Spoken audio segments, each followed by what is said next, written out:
C'est dans la simplicité que résidera toujours la véritable grandeur, messieurs et dames. Si nous ne pouvons pas toujours faire de grandes choses, cherchons à en faire de petites, mais en y mettant une bonne dose de grandeur. C'est par ces mots que nous commençons ce nouveau numéro du 7-9. Messieurs et dames, vous qui nous suivez, merci de déposer vos télécommandes pour ces 2 heures d'information exclusive. La première, messieurs et dames, sera destinée à vous informer à travers nos rubriques. Et dans la deuxième partie de notre 7-9, nous analyserons l'actualité, nous allons la décrypter avec celui qui sera notre invité. Et nous en avons déjà un pour ce numéro. Mais avant de tout commencer, place au sommaire.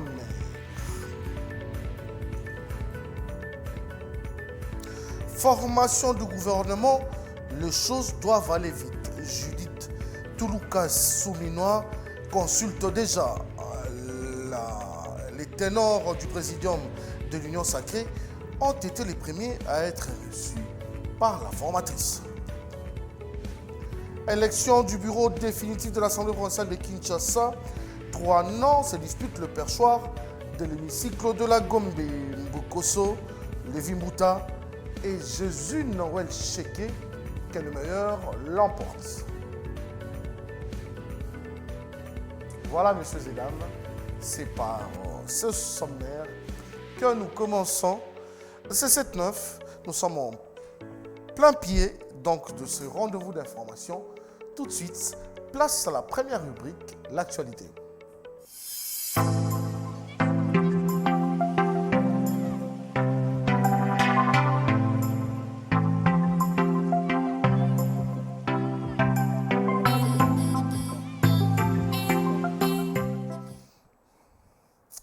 Comme d'habitude, avec nous sur ce plateau pour commenter l'actualité, il s'appelle Fiston Kazadi. Il est où, Fiston Kazadi? Voilà, le monsieur est là, en train de rédiger. Fiston Kazadi, on vous appelle. À vous, Fiston Kazadi. Allô, Fiston Kazadi? Où êtes-vous, Fiston Kazadi? On vous attend ici sur le plateau. Ça, ce sont des belles images comme on en trouve Kairou Télévision. Faire la télé, c'est notre métier. Faire la télé, c'est notre spécialité. Voilà. Fiston Kazadi, ça fait un peu du bien d'être filmé de là jusqu'ici. Ah, c'est la spécialité héros. Exactement. Alors, Fiston Kazadi, nous allons vous laisser lire votre journal.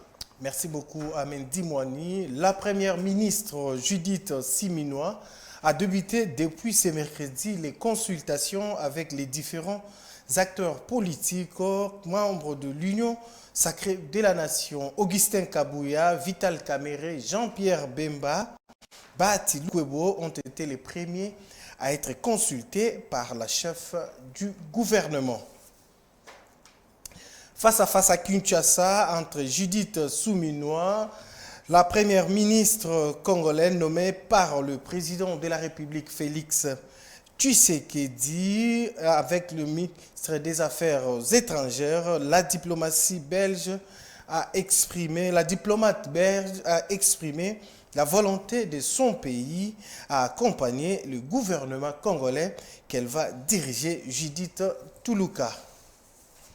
Et toujours dans le même chapitre, en visite à Kinshasa, la chef de la diplomatie belge a échangé aussi avec le président provisoire de la Chambre basse du Parlement congolais, Christophe Mbosso. Nous allons suivre en image. Entre le président du bureau provisoire de l'Assemblée nationale et la ministre belge des Affaires étrangères, on peut dire que c'était un échange courtois où plusieurs sujets ont été évoqués. Au nombre des plus brillants, la levée du moratoire sur la peine de mort décidée récemment par le gouvernement congolais. Par la voix de Adja Lahabib, Bruxelles a transmis à Kinshasa ses inquiétudes. Nous avons eu un excellent échange et j'ai tout d'abord félicité Monsieur le Président pour sa réélection et nous nous sommes entretenus pour envisager les réformes à mener pour améliorer encore le processus démocratique en République démocratique du Congo. Et j'ai aussi exprimé mes inquiétudes quant à la levée du moratoire sur la peine de mort. Vous savez que la Belgique est inquiète et défend l'abrogation universelle de la peine de mort, ce que nous continuons évidemment à défendre partout. Au nom des législateurs, Christophe Mbosso a rappelé à son interlocutrice les contextes ayant motivé le recours à cette mesure. Nous avons interdit à l'époque le moratoire. On a suspendu la peine de mort, mais nous y sommes revenus compte tenu de la situation extrêmement grave qui se passe à l'est du pays. C'est la seule raison qui nous a conduit à ça. Nous connaissons beaucoup de traîtres et je crois que nous étions obligés, devant les circonstances de la gravité de la situation, de revenir en tout cas sur la peine de mort. Tous les pays du monde ont passé par là. Quand il y a eu la Première Guerre mondiale, il y a eu la guerre de 100 ans en France. Ils sont tous revenus sur la peine de mort. Tous ceux qui ont trahi pendant la Première Guerre mondiale, pendant la Deuxième Guerre mondiale, ils ont été guillotinés. Tous ces pays européens sont revenus sur la peine de mort. Par après, ils ont supprimé la peine de mort. Mais nous, on n'est qu'au début de l'instauration d'un État avec beaucoup d'agressions à l'est du pays. Nous étions obligés de revenir sur la peine de mort. C'est dans une ambiance sereine que les deux personnalités se sont quittées. Fiston Kazadi. Toujours en ces chapitres, formation du gouvernement, ça piétine ou ça bloque parmi les responsables de la situation. Le député national Christian Mwando pointe du doigt le présidium de la plateforme de l'Union sacrée de la nation. Le président du principal groupe parlementaire de l'opposition au sein de l'Assemblée nationale accuse les camps du chef de l'État de multiplier des manœuvres en vue du partage des postes. Il doit plutôt être calme parce que là, on a vu que la chef du gouvernement a commencé à consulter. Des consultations. Kabouya avait commencé, maintenant... En tant qu'informateur, maintenant c'est les formateurs qui forment, qui consultent. Mais je me demande, Amen, est-ce... Elle n'avait pas eu aussi les rapports d'informateurs? Non, l'informateur a voulu dégager la majorité. Elle, maintenant, elle forme le gouvernement. Nous attendons. Suite de l'actualité. Merci beaucoup. Conformément au calendrier publié le 9 avril dernier, les candidats aux différents postes abrigués au sein du bureau définitif ont procédé le mercredi au dépôt de leur candidature au poste de président. 3 députés provinciaux ont brigué. Il s'agit de Lévi Mbouta, Amos Mbokoso et Jésus Noël Cheke. Germain Tignama, Jano Kano et Petit Moubenga se disputeront la vice-présidence. Et puis Bob Amiso... Attendez, on va y aller mollo pour que les gens comprennent.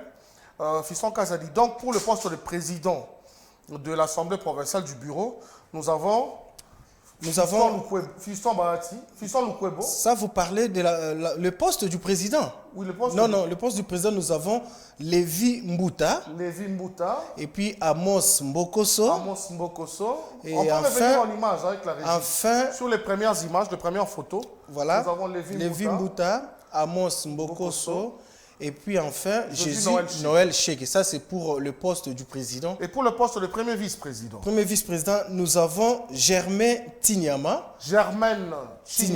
Je crois qu'il y a certaines photos ne sont pas là. Jano Kano, là, on voit. Il y a Jano Kano et puis Pati Moubenga. Et vont se disputer par rapport au poste de vice-président. Premier vice-président. Exactement. Et puis nous avons Bob Amiso pour le poste de reporter. Et puis André rapporteur, oui. André Kongolo et Jared Panzou. Sont là des candidats au poste de reporter. Suppléant de Patrick Mouya à l'Assemblée provinciale. Exactement. Et maintenant pour le poste de questeur, nous avons Socrate Moubenga. Oui. Il y a aussi Dona Mbama et il y a aussi Fiston Lukwebo. Les fils de l'ancien président du Sénat, Bati Lukwebo, sont là à la course. Voilà. nous sommes allés découvrir aussi ce qu'a été cette première journée de dépôt des candidatures. Et nous avons interviewé Fiston Kazadi, un des candidats à la présidentielle, à la présidence du bureau, je veux dire. Nous voulons parler de Josué Noël Cheke, Exactement. qui a fait le dépôt de sa candidature. Exactement. Vous l'avez interviewé, nous allons écouter ce qu'il a dit, ce qui l'a motivé.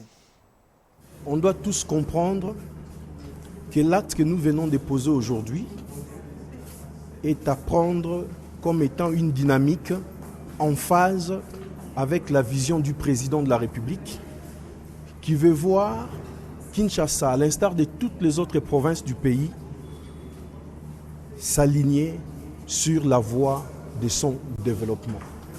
Et le développement que nous prenons pour la ville de Kinshasa, nous estimons pour nous, en tant que législateurs de cette ville, passe aussi par le fait que nous devons travailler à redorer l'image de cette institution, la première de notre ville. Nous devons redorer l'image de cette institution car les députés doivent être résolument engagés pour un contrôle rigoureux de la ville de Kinshasa, mais aussi par une production législative efficace qui nous permettra demain de pouvoir doter cette ville d'un cadre réglementaire. Et notre démarche aujourd'hui s'appuie sur 6 piliers essentiels. Les premiers des piliers sur lesquels nous voulons travailler, c'est-à-dire la collégialité. Ceux qui vont travailler demain au bureau doivent comprendre qu'ils sont autant députés que les autres, c'est-à-dire la collégialité. Mais aussi on doit instaurer la transparence qui appelle à la mise en place d'un cadre d'une bonne gouvernance. Les finances publiques doivent être gérées de manière parcimonieuse pour que demain, nous soyons redevables vis-à-vis du peuple. Un autre pilier, c'est l'innovation, la modernité.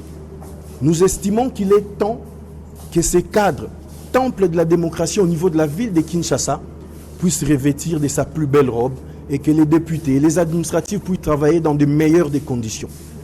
Et nous allons nous appuyer dans le cas des innovations, également sur des éventuelles nouvelles technologies que nous allons également intégrer dans la gestion et dans la promotion de cette institution. C'était là Josué Noël Cheke. Exactement. Cette fois-ci, nous allons changer le chapitre. Tuerie à Goma, l'autorité urbaine a présenté ce jeudi les auteurs du braquage ayant coûté des vies à des civils. Braquage déroulé dans 2 quartiers de la ville, dont celui de l'entrée du président et du quartier Mangengo, qui ont coûté la vie à 3 jeunes gomatraciens comme principaux suspects. Voilà, les services de sécurité locaux ont présenté 3 militaires et des éléments Wazalendo responsables de ces insécurités.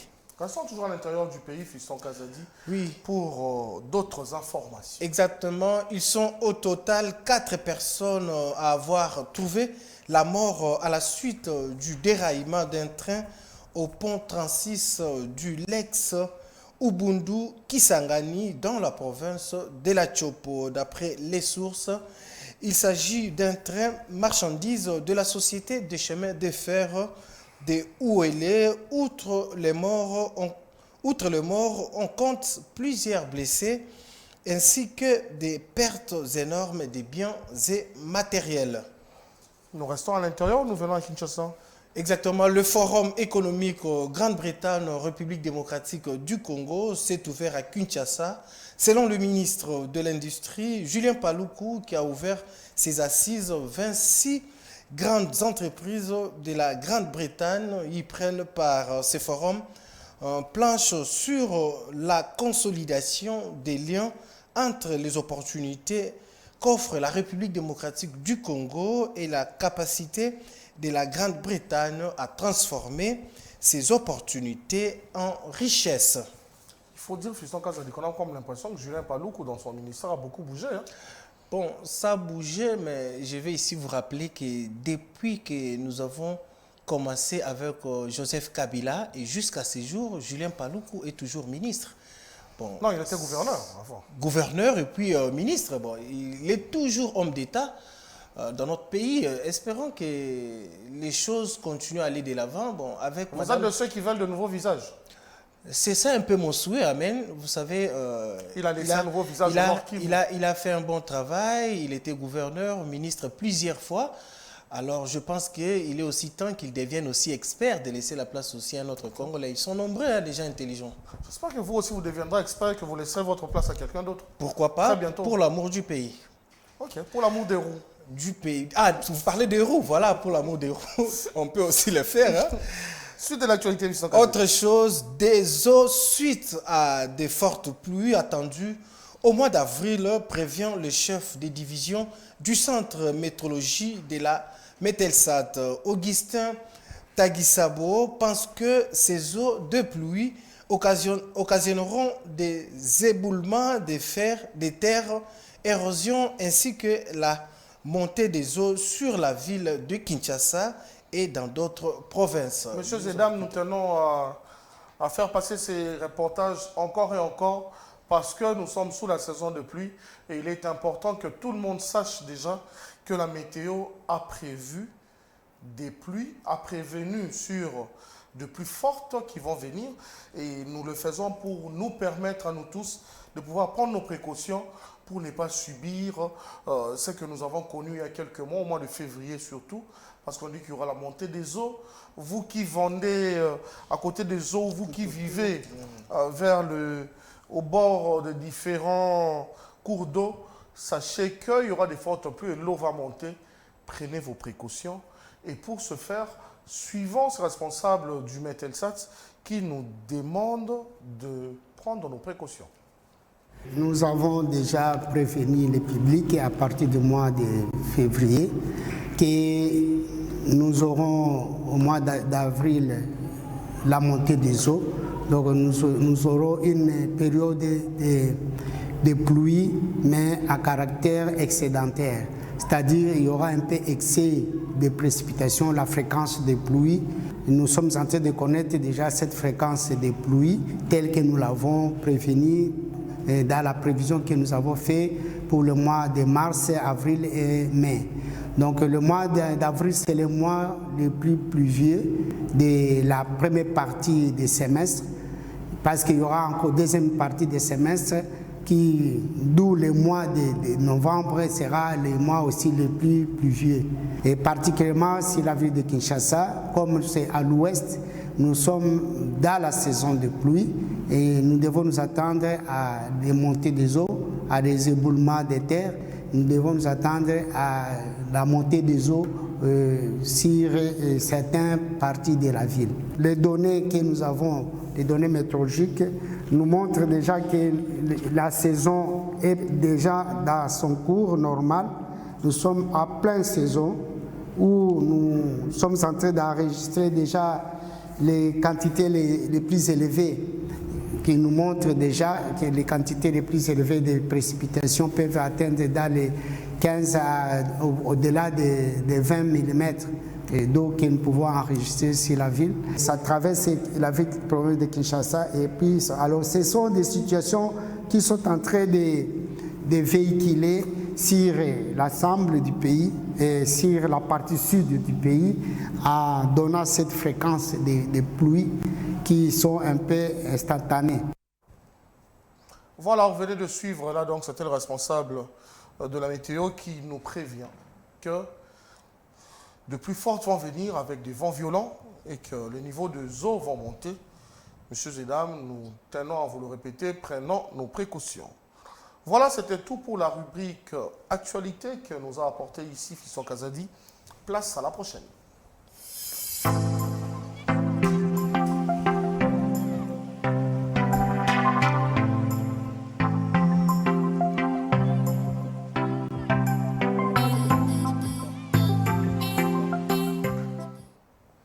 Les assistants parlementaires attaquent le président Bosso en justice. Pourquoi donc? On doit d'abord rappeler que chaque député dispose d'un ou deux, je ne sais pas, assistants parlementaires, nous en saurons un peu plus. Avec Dieu merci, Moukoko. Allons-y, Dieu merci. Qu'est-ce qui se passe à l'Assemblée nationale avec ses assistants parlementaires? C'est comme vous l'avez dit à Mendimoni que nous avons appris que les assistants parlementaires ont porté plainte à travers le collectif de leurs avocats auprès de la Cour des cassations pour pouvoir revendiquer certains droits qui jusqu'aujourd'hui semblent être ignorés. Eh bien, il s'agit effectivement dans le même ordre d'idée de parler sur les indemnités de sortie de ces assistants parce qu'ils ont eu à travailler pendant toute assistants la législature passée. Hein? Effectivement, toute une législature passée. Et nous apprenons aussi qu'à la date d'aujourd'hui, leurs patrons, qui sont les députés, avaient touché à leur indemnité de sortie. Déjà, et que ils ont déjà touché leur indemnité de sortie. Et à ces jours, on remarque que ces assistants n'ont pas leur indemnité de sortie. Mais en dehors de ça, tous ces fonctionnaires parlementaires au niveau de l'hémicycle revendiquent quelques droits. C'est une situation qui fait mal, mais aussi une situation qui s'insurge toujours dans ce même cadre où l'installation du bureau définitif n'est pas encore arrivée. Vous savez que le Parlement jusqu'aujourd'hui fonctionne avec un bureau provisoire et que même à la nomination du Premier ministre jusqu'aujourd'hui, nous n'avons pas un gouvernement. C'est vrai que l'avis ou l'argument qui peut être avancé en ce moment reste le communiqué du président de la République qui n'a pas ordonné les dépenses, le paiement, le recrutement. Et d'ailleurs, à travers la ville, plusieurs déclarent qu'ils n'ont pas encore été payés suite à tout cela. Mais vous savez, humanitairement, ce sont deux personnes ou une frange de la société qui a travaillé et qui mérite d'avoir une vie aisée ou par rapport à ce qu'ils avaient fait. Je disais tantôt, un député a un assistant ou deux? Deux assistants parlementaires pour un député. Donc, si on a 500 députés, ça nous fait 1000 assistants parlementaires 1000 assistants qui n'ont parlementaires. Qui n'ont pas reçu leurs indemnités de sortie. Effectivement. Espérons pour eux que quand tout ceci sera dégagé, la solution sera trouvée pour eux. Mais qu'attendent-ils en allant porter plainte? Ne vont-ils pas trop loin un peu? Vous savez, quand on va généralement porter plainte, ce n'est pas pour dire qu'ils ne seront pas payés, mais c'est par rapport à tous ces préjudices qu'ils ont subis pendant cette période, parce que le bureau provisoire qui jusqu'aujourd'hui est en train de fonctionner n'a pas abordé la question de ces indemnités et ces derniers estiment connaître les vraies raisons, même si les bureaux définitifs n'existent pas, les vraies raisons de ces impayements. Et évidemment, si la machine peut déjà fonctionner, si les bureaux provisoires peuvent fonctionner, qu'est-ce qui bloque à ces niveaux que ces assistants qui avaient travaillé ne puissent pas toucher ces dus? Et vous savez que ce dû répond à plusieurs autres besoins, la survie, le train de vie et autres besoins qui peuvent subvenir pour la vie de ces derniers. En ce moment ici, s'ils ont été préjudiciés et que même si en ce moment ici, si certains d'entre eux ne reçoivent pas des soins de santé et autres comme il faut, je crois que c'est une bonne raison pour eux de saisir une juridiction compétente pour pouvoir rappeler. Et lorsqu'ils seront payés, ils peuvent avoir droit à d'autres dédommagements. Effectivement, s'ils sont payés, ils peuvent avoir droit à d'autres dédommagements, mais tout reste pour la Cour de cassation qui pourra se prononcer pour toutes ces questions autour de ces problèmes. Espérons pour nos chers assistants qu'après que la Cour s'est prononcée, leur enveloppe va grossir un peu pour qu'ils gagnent un peu plus. Nous allons parler d'un deuxième sujet. C'est lequel, Dieu merci beaucoup. Nous voulons parler de cette histoire qui serait qualifiée comme un contrat léoné. C'est l'histoire ou cette affaire où il est repris que le ministre d'État en charge du développement rural a passé un contrat qui n'est pas en faveur de la République démocratique du Congo. Et là, on nous parle de ces contrats léonés ou de ces contrats qui amènent un scandale. C'est vrai qu'au niveau de ces ministères, il était réservé au ministre de passer un contrat pour permettre la construction de plusieurs forages d'eau et le montant est élevé à 398 millions de dollars et dans lequel il y avait déjà dans la première exécution l'idée de construire 300 forages. Et par rapport à ces 300 forages, il n'y a que quelques forages où on pourra dire 25 qui sont construits, mais le montant s'élève. Il n'y a que 25 qui sont construits, dont le montant serré à 80 millions de dollars. Et donc, par rapport aux analystes de médias, il est donc déclaré à travers le média que ce contrat ne profite pas à la République démocratique du Congo. Et c'est d'ailleurs là que ce contrat-là est qualifié comme un contrat qui regorge de clauses léonines. Espérons que le ministre d'État, François Robota, qui est pointé du doigt ici, pourra se justifier et avoir raison, parce que la République n'a vraiment pas besoin de ce genre de contrat où nous ne le retrouvons pas. Voilà, c'était la Dieu merci Moukoko qui passait pour sa rubrique. Merci Dieu merci. Je vous remercie aussi. À la prochaine rubrique donc, et nous allons nous retrouver.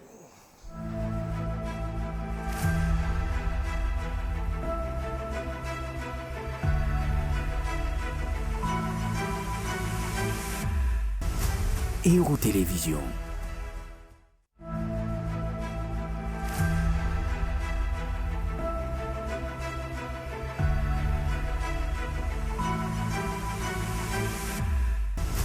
Eurotélévision.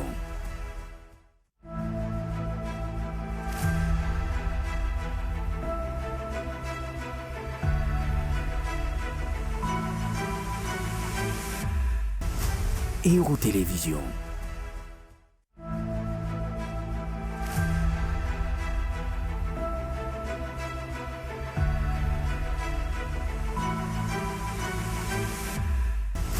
Eurotélévision.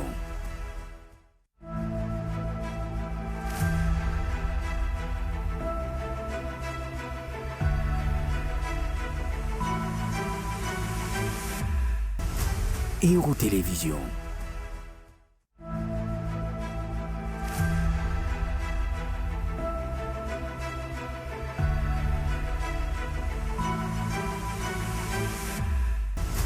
Eurotélévision.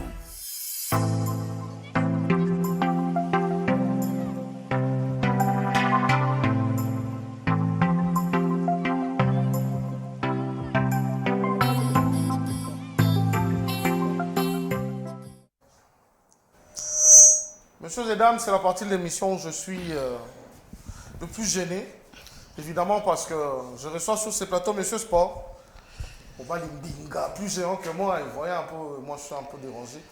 J'ai demandé qu'on lui apporte une chaise, mais il est mal à l'aise sur la chaise. Monsieur qui me dérange, Zombote, bonjour, bonsoir. Bonsoir à vous, Abel, bonsoir à mes téléspectateurs. C'est vrai que s'asseoir pour la télévision, c'est pas trop mon truc. Je préfère rester debout, ça fait non seulement informatif, mais après on est encore assez jeune, on se dit, pour tenir pendant un bon moment debout. Et même dans Max Sport, vous êtes debout? Dans Max Sport, je suis aussi debout, mais je fais moins de temps que vous. Vous tenez debout pendant quoi? 2 heures, presque tous les jours. Et un peu plus. Dites-nous un peu, Max Sport, comment ça se passe? Comment évolue l'émission? Cette émission d'Héros Télévision présentée par vous, on a la totale des sports. Et justement, j'ai eu le bonheur de recevoir un certain Simon Valdoyamba. Pour ceux qui ont connu Héros depuis le début, c'est l'un des précurseurs. Je l'avais présenté comme ça lors de la première émission. On a fait une belle émission. Je pense qu'on a fait une très très belle émission. On a parlé football cette fois-ci. On a commencé par parler lors de l'édition passée des sports en République démocratique du Congo en général, ce qu'il en faut. On a parlé essentiellement football, l'INAFoot et Ligue des champions avec le TP Mazembe qui a réussi un véritable tour de force. Mais plus encore, on s'est apaisanti sur l'après-Moïse Katumbi. Je me demande si la régie pourra nous préparer un extrait de Sport Mag que nous allons découvrir au cours de cet entretien que j'ai avec Christopher. Et justement, nous parlions, je disais dans Sport Mag, avec Valdo Simon Yamba, nous nous sommes plutôt apaisantis vers la fin de l'émission sur ce que représente le départ de Moïse Katumbi à la tête du TP Mazembe. Dont on a parlé dernièrement. Voilà, justement. Alors, on a développé un petit peu les sujets. Pourquoi devrait-il partir? S'il partait, qui perd? Est-ce seulement Mazembe qui perd ou le football de la République démocratique du Congo. Si Moïse Katumbi s'en allait, que perd la RDC? Que perd le TP Mazembe Anglebert? Il y a des projets au sein de Mazembe en ce moment. Est-ce que ces projets vont rester pour Mazembe ou c'est des projets calqués à l'image de la personne de Moïse Katumbi? Entre autres, il y a ça, mais aussi ce qu'on va annoncer tout à l'heure à nos amis téléspectateurs, il y a ce match très intéressant, le Classico, on l'appelle comme ça désormais, de la République démocratique du Congo, ce dimanche. L'ASV Club recevra donc le tout-puissant Mazembe Anglebert, qui est déjà ici sur place, qui a même déjà joué. Donc le club Mazembe, c'est un Classico maintenant. C'est un Classico parce que ça reste deux des grands clubs en République démocratique du Congo. Il y a des étincelles rarement quand les deux se rencontrent, mais après il y a aussi l'importance de ce match, parce que si Mazembe l'emporte, ça veut dire que Mazembe aura fait 7 sur 7 en manche aller. Vous voyez combien sont largués les adversaires pour la suite. Ça veut dire que c'est quelque chose de Mazembe qui au classement est en deuxième place. En première position désormais parce que s'étant imposé sur les Aigles du Congo ce mercredi. Mazembe l'a emporté, c'était le 3e jour de la semaine. Mazembe a réussi à marquer 3 buts. Les Aigles du Congo, eux, ont loupé des occasions pour le moins immanquables qui ont permis à ce TP Mazembe d'aller marquer sur des petits détails. Le bon côté, c'est qu'on va encore le suivre tout à l'heure avec les entraîneurs. D'un côté, Lamine Mamadou Ndiaye est conscient que le tout-puissant Mazembe Anglebert avait été assommé en première période et a reconnu la force de l'adversaire tout en se disant aussi que le match de dimanche, c'est un tout autre match, ce sera un tout autre niveau, ça va demander tout autre chose. On va le suivre alors. Alors, on va commencer donc par ce match de la Ligue nationale de football. Le tout-puissant Mazembe Anglebert a affronté l'équipe des Aigles du Congo. Glody Likonza ouvre la voie à la 7e minute pour le tout-puissant Mazembe Anglebert. Ce sera ensuite de buts qui vont venir de Fili Traoré, le buteur attitré de Mazembe, qui retrouve enfin le chemin de filet après près de 5-6 matchs de disette.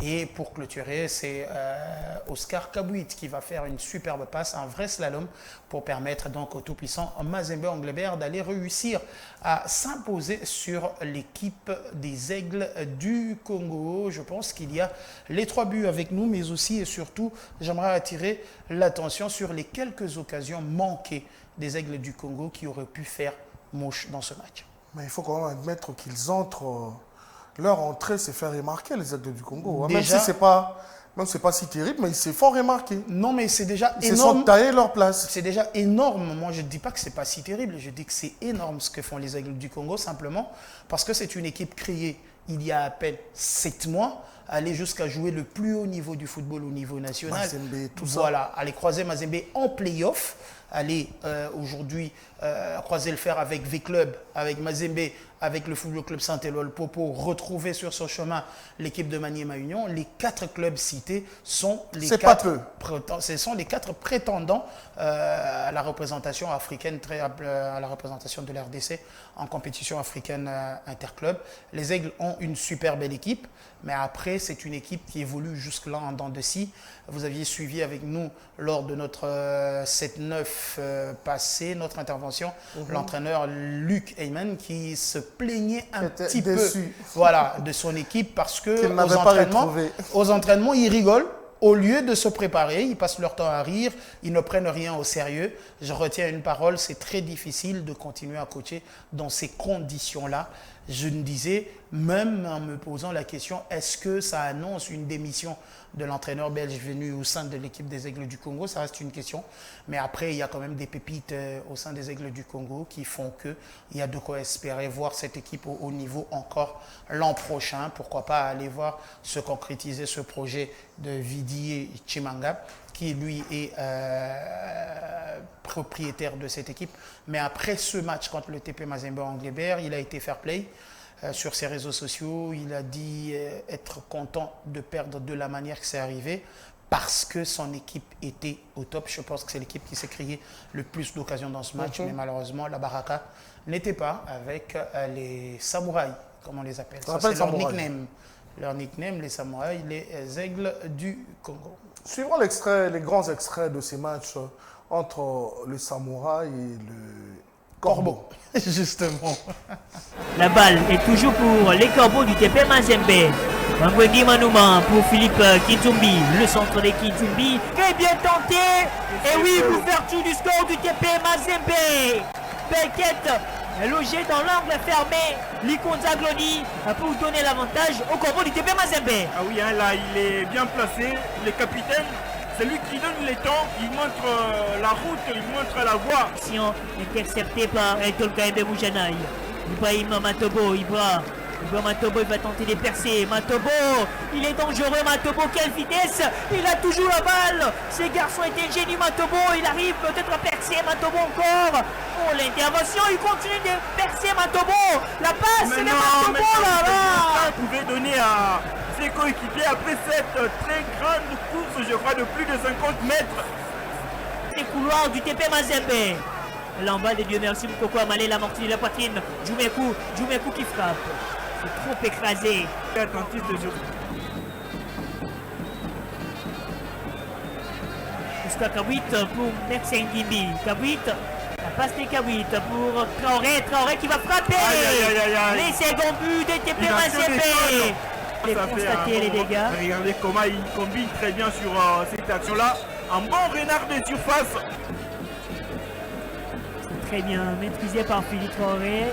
Mersen Gimbi, la relance de Mersen Gimbi pour Aini Koye. Aini Koye avec Patient Mamba. Patient qui frappe. Du sol. Le troisième but des Corbeaux. Et les gardiens Kaga qui a vraiment mal. Est-ce qu'on peut dire que c'est tout du football champagne? Je pense qu'il y a eu du bon football, mais après, il y a énormément de ratés. Rapidement, on a su voir la différence entre l'expérience et la fougue de la jeunesse. Moi, je garde en mémoire le slalom de Ibrahim Matobo, qui a été impeccable. Il a déposé sur au moins 60-70 mètres 4 joueurs du tout-puissant Mazembe Anglebert jusqu'à se retrouver dans la surface de réparation.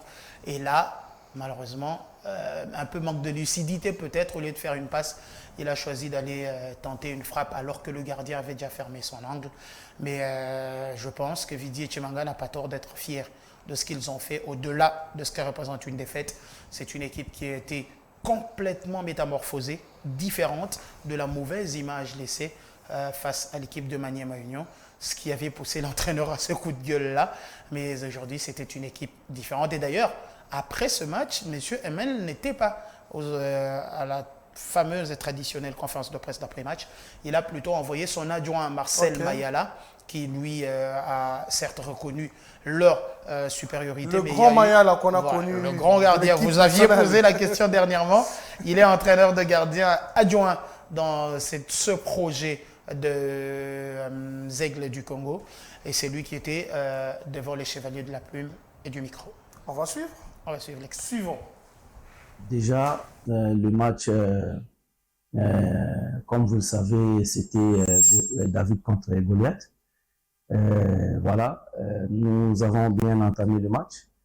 On a bien commencé, mais on a encaissé un but à la 7e ou 8e minute par inattention en défense.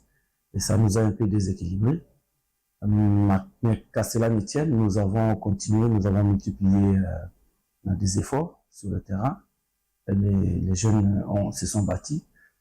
Mais quand nous sommes rentrés en deuxième mi-temps, et avant ça, nous avons beaucoup attaqué. Nous sommes créés beaucoup d'occasions de buts sans les concrétiser. On a eu plus ou moins 7 à 8 corners qu'on a exécutés, mais malheureusement, on n'a pas pu marquer. Bon, nous pouvons contrôler nos performances, mais nous ne pouvons jamais contrôler les résultats des matchs.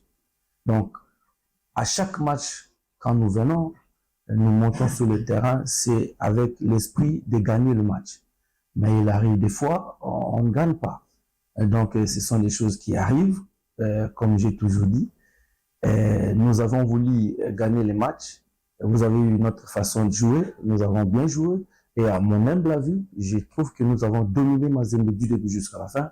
Sauf que nous avons péché dans la réalisation des buts. Et aussi, nous avons péché en défense parce que nos jeunes joueurs n'ont pas d'expérience. Mais pour dire que nous avons perdu 2 matchs d'affilée après n'avoir pas perdu pendant 5 matchs, ce sont des choses qui arrivent. qui sait, peut-être que le match prochain, on va encore gagner. Donc, ça arrive.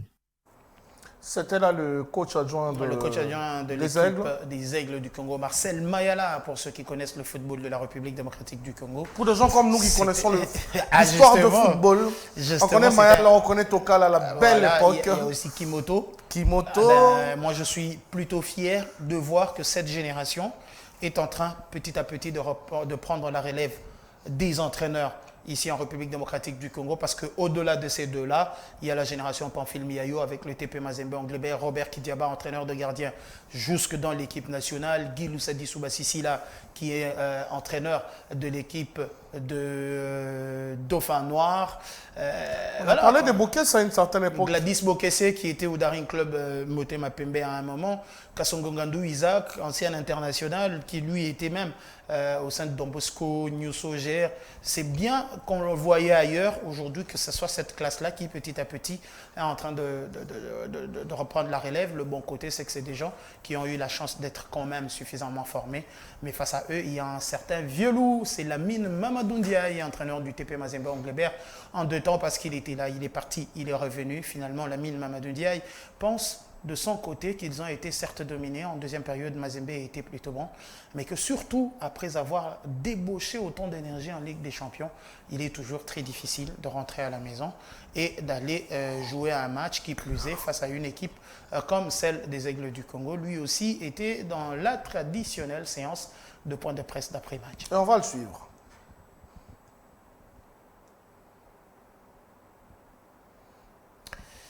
Nous parlions donc de Lamine Ndiaye, l'entraîneur du tout-puissant Mazembe Anglebert, qui lui, dans son propos, a aussi esquissé un mot sur le match qui va se jouer le week-end prochain entre l'association sportive Victoria Club et l'équipe de TP Mazembe Anglebert. On va quand même parler classement en ce moment. Allons-y, allons avec le classement en ce moment des TP Mazembe Anglebert après cette victoire se classe en ordre utile.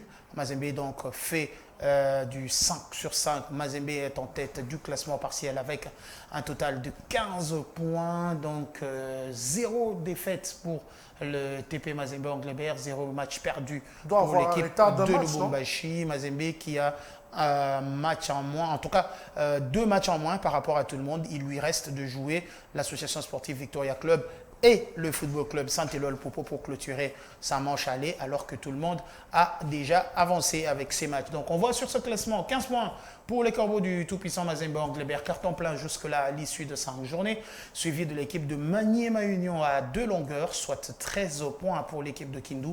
Le FC Saint-Éloi Popo, futur adversaire du TP Mazembe Anglebert, ce sera probablement la semaine prochaine que le Popo va jouer Mazembe, prévu le 17 avril prochain.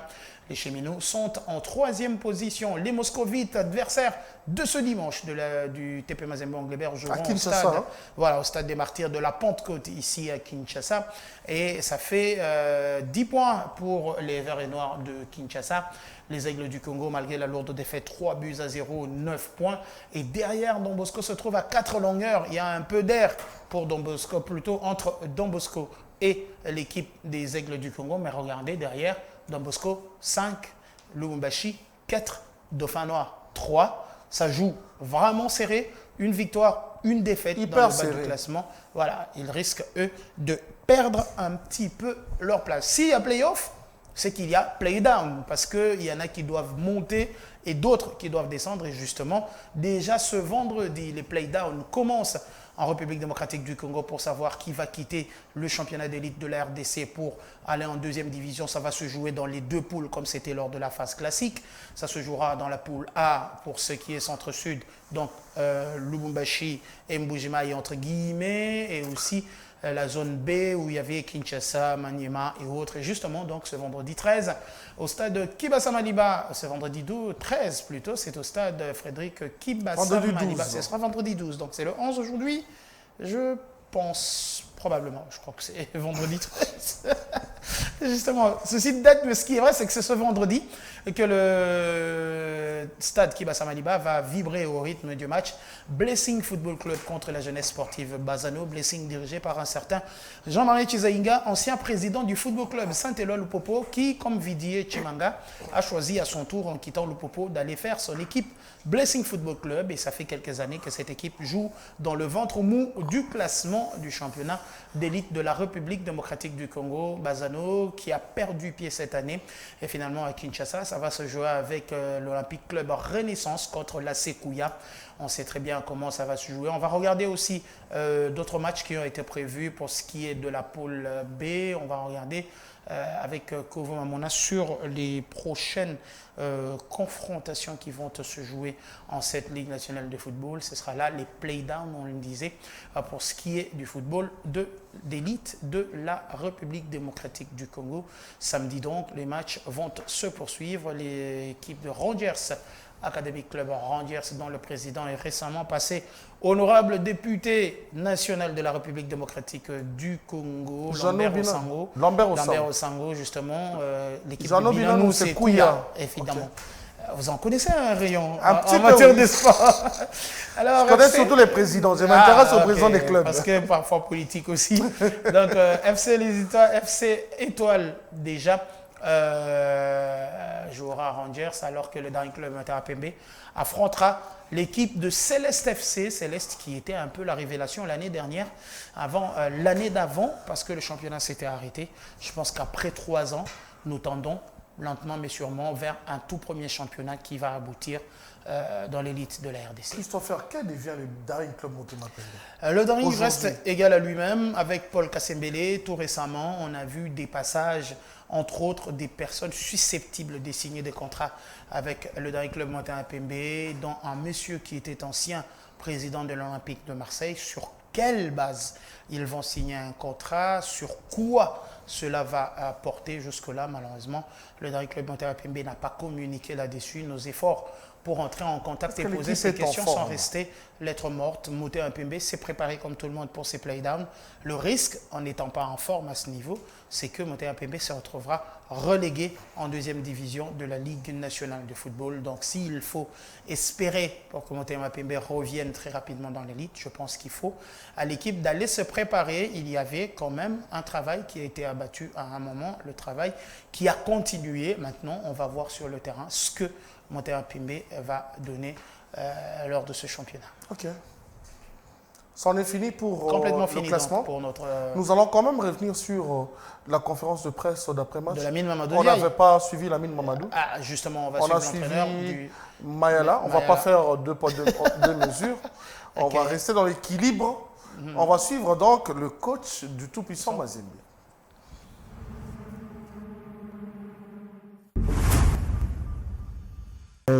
Disons qu'on a bien commencé ce match en marquant ce but, je crois, dès la 7e ou 8e minute.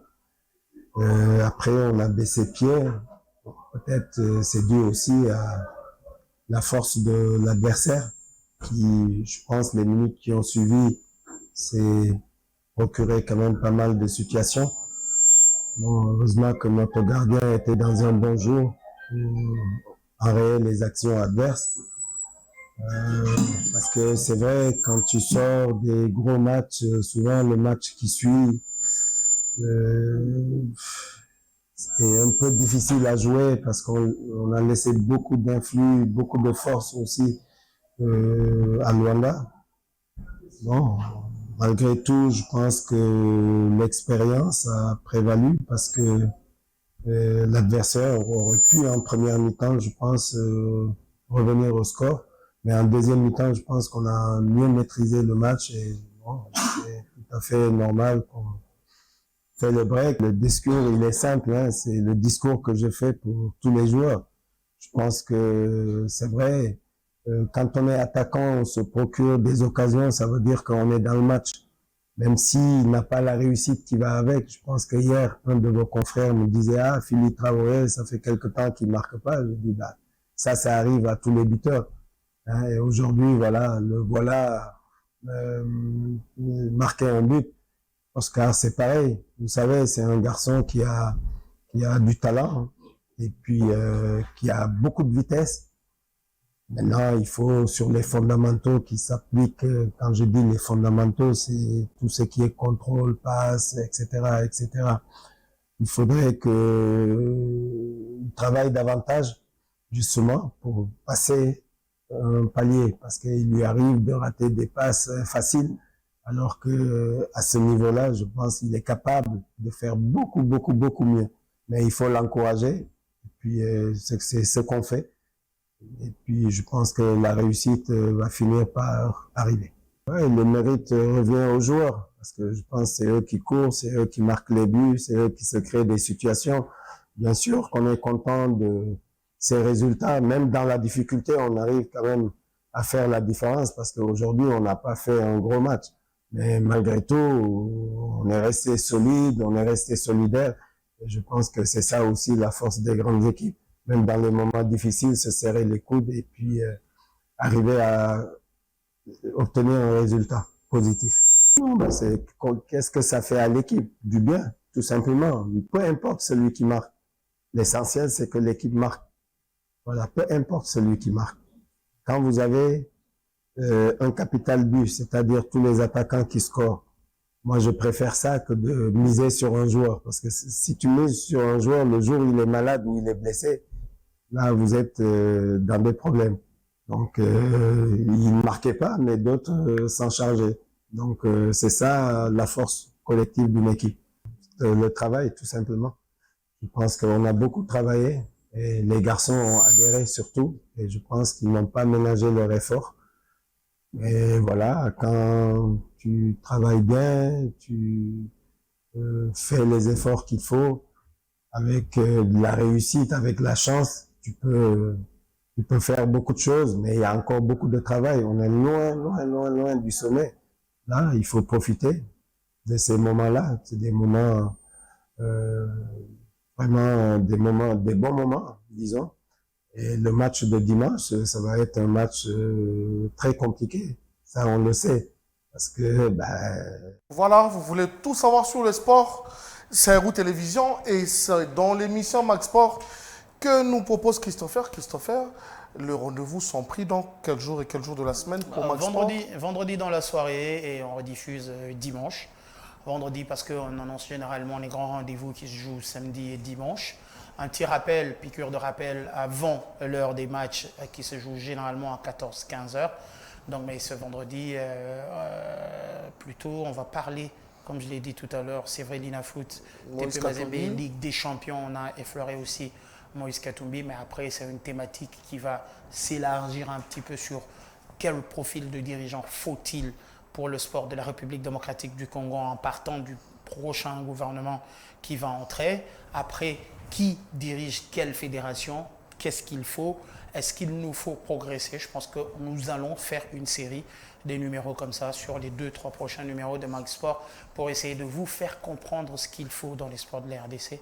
Mais après, si ça ne dépendait que de moi, Moïse Katumbi, s'il choisit de se retirer dans les sports, ce serait quand même une grande perte pour le football de la République démocratique du Congo parce que jusque-là, les meilleurs moments connus dans notre football avec les clubs, c'est avec Moïse Katumbi. Je crois qu'il a une quarantaine d'années à la tête du tout-puissant Mazembe Anglebert, quelques 4 ou 5 titres au niveau du continent.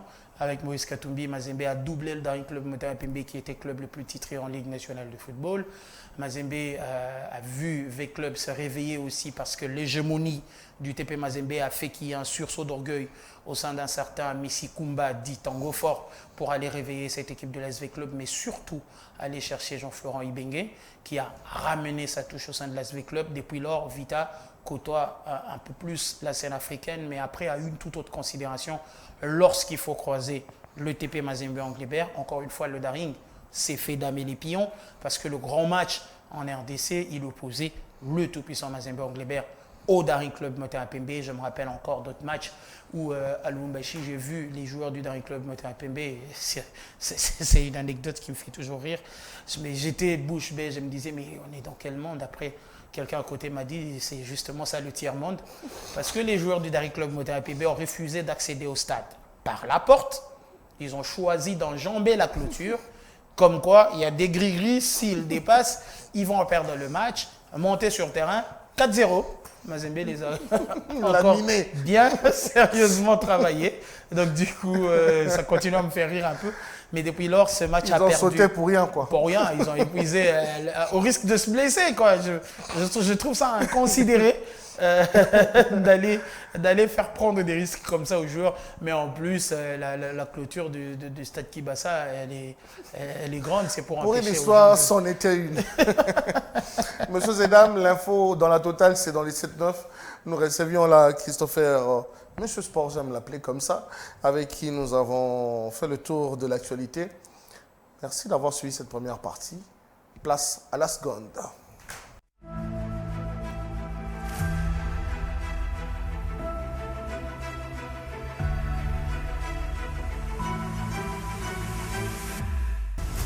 Héros-Télévision. Messieurs et dames, bienvenue à la deuxième partie de cette émission. Vous suivez les 7-9, cette tranche d'informations que vous propose Héros-Télévision. Et sur ce plateau, pour analyser et décrypter l'actualité, nous recevons Didier Bouka. Didier Bouquet. Excusez-moi d'avoir écorché votre nom. D'entrée de jeu, je m'excuse. Vous avez de la Nous recevons Didier Bouquet. Didier Bouquet, c'est l'éditeur du journal Afro Lipopo.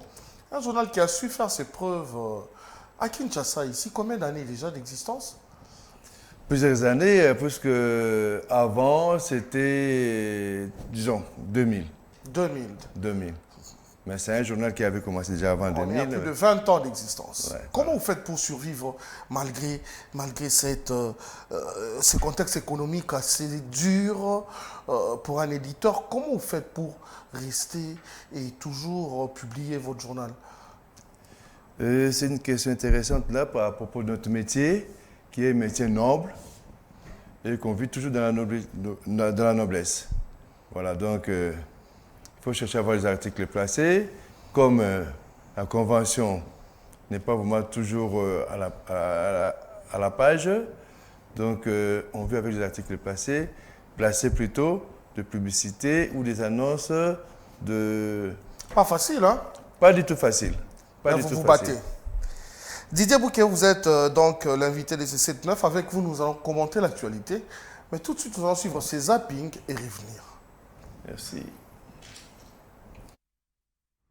On doit tous comprendre que l'acte que nous venons de poser aujourd'hui est à prendre comme étant une dynamique en phase avec la vision du président de la République qui veut voir Kinshasa, à l'instar de toutes les autres provinces du pays, s'aligner sur la voie de son développement.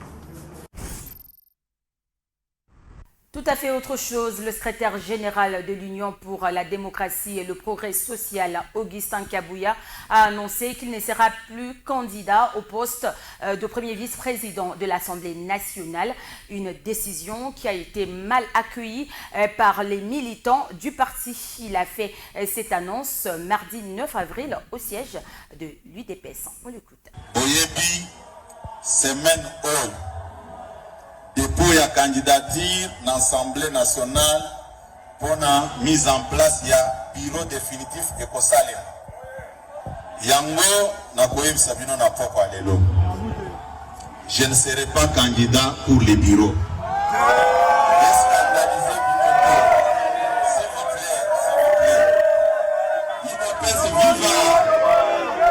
Je m'attendais à cette réaction.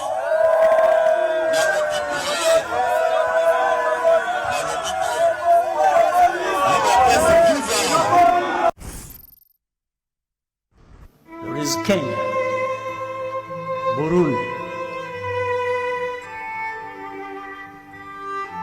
the Democratic Republic of Congo hosted large numbers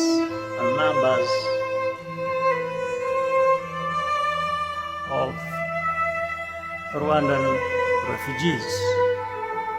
The Republic of Congo has been a productive partner in rebuilding and more. Vincent, on ne peut pas comparer le génocide rwandais et les violences dans l'est du Congo. Le génocide rwandais dépasse par son ambition les autres massacres. Il ne les a pas arrêtés. Il continue de plus belle. Et comme le dit si bien Paul Kagame, le monde laisse tomber. Il y a au Kivu des casques bleus, une force d'Afrique de l'Est, une autre d'Afrique australe, en plus des mercenaires venus d'un peu partout. Mais personne n'ose dire à Paul Kagame, 30 ans, ça suffit. Depuis 30 ans, son armée prétend combattre les Hutus revanchards. Mais l'ONU entasse les rapports qui documentent les tueries, le pillage du coltan, du cobalt, de l'or, tout ce qu'on ne trouve pas dans le sous-sol du Rwanda, mais que le Rwanda continue d'exporter. C'est le mobile de ces crimes de masse. Cette guerre a fait au moins 10 millions de morts. On a arrêté de compter les victimes depuis des années. 500 000 femmes ont été victimes de viols de guerre. C'est l'estimation du bon docteur Mukwege qui répare les femmes. On lui a donné le prix Nobel de la paix, ce qui est plus facile que de réparer le Congo. Dernier son de tambour et ultime parade pour marquer la fin de mission pour ce contingent de l'armée chinoise de l'ONU. Après plus de 20 ans de service dans le sud Kivu, les 220 soldats vont quitter leur base en périphérie de Bukavu. Les différents contingents chinois ont contribué considérablement et sans relâche, non seulement à la restauration de la paix, mais aussi au développement local par la construction et la réhabilitation de plusieurs infrastructures routières et d'intérêt communautaire. Des médailles leur ont été remises. Fin février, un contingent pakistanais de la MONUSCO avait également quitté leur base au sud Kivu. D'ici fin mai, 2000 soldats de l'ONU doivent quitter la province. Il est temps que la France nous foute la paix.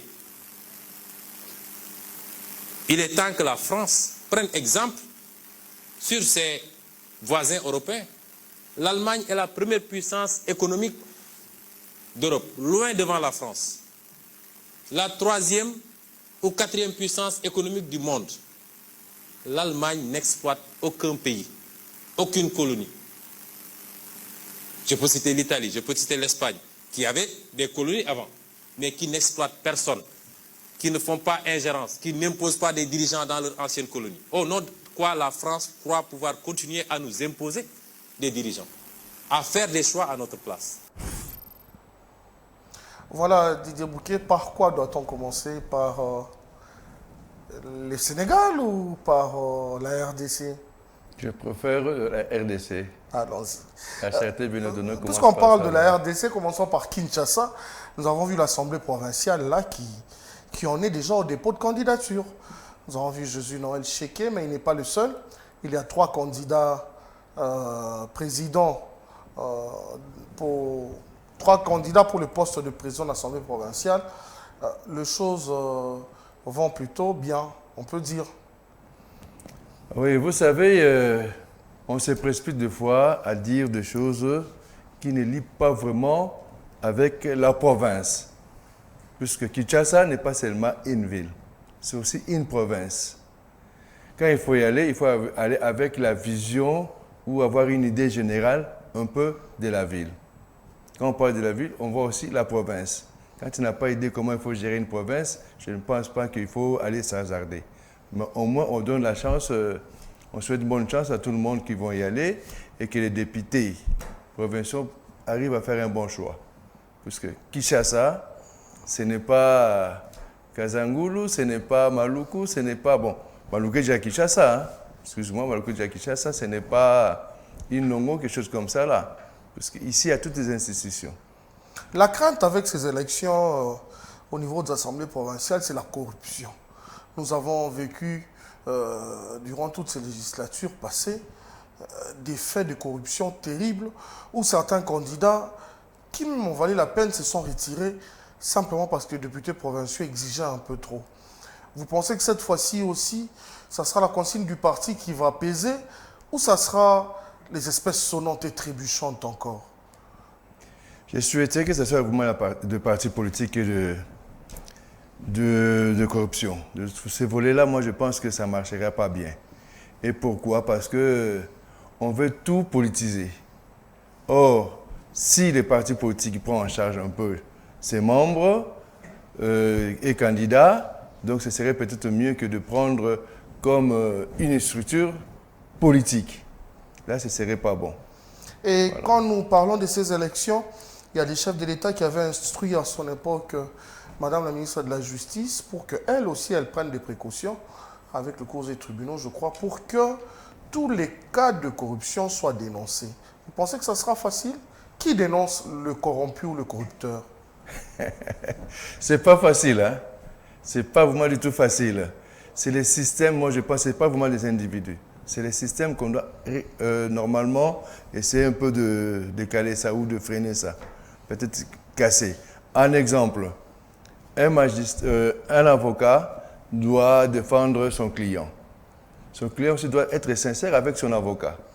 Et l'avocat doit choisir un bon magistrat pour que ce soit un peu équitable. Si l'avocat choisit un mauvais magistrat et que le magistrat est en combinaison avec l'autre partie, vous voyez ce que ça peut donner.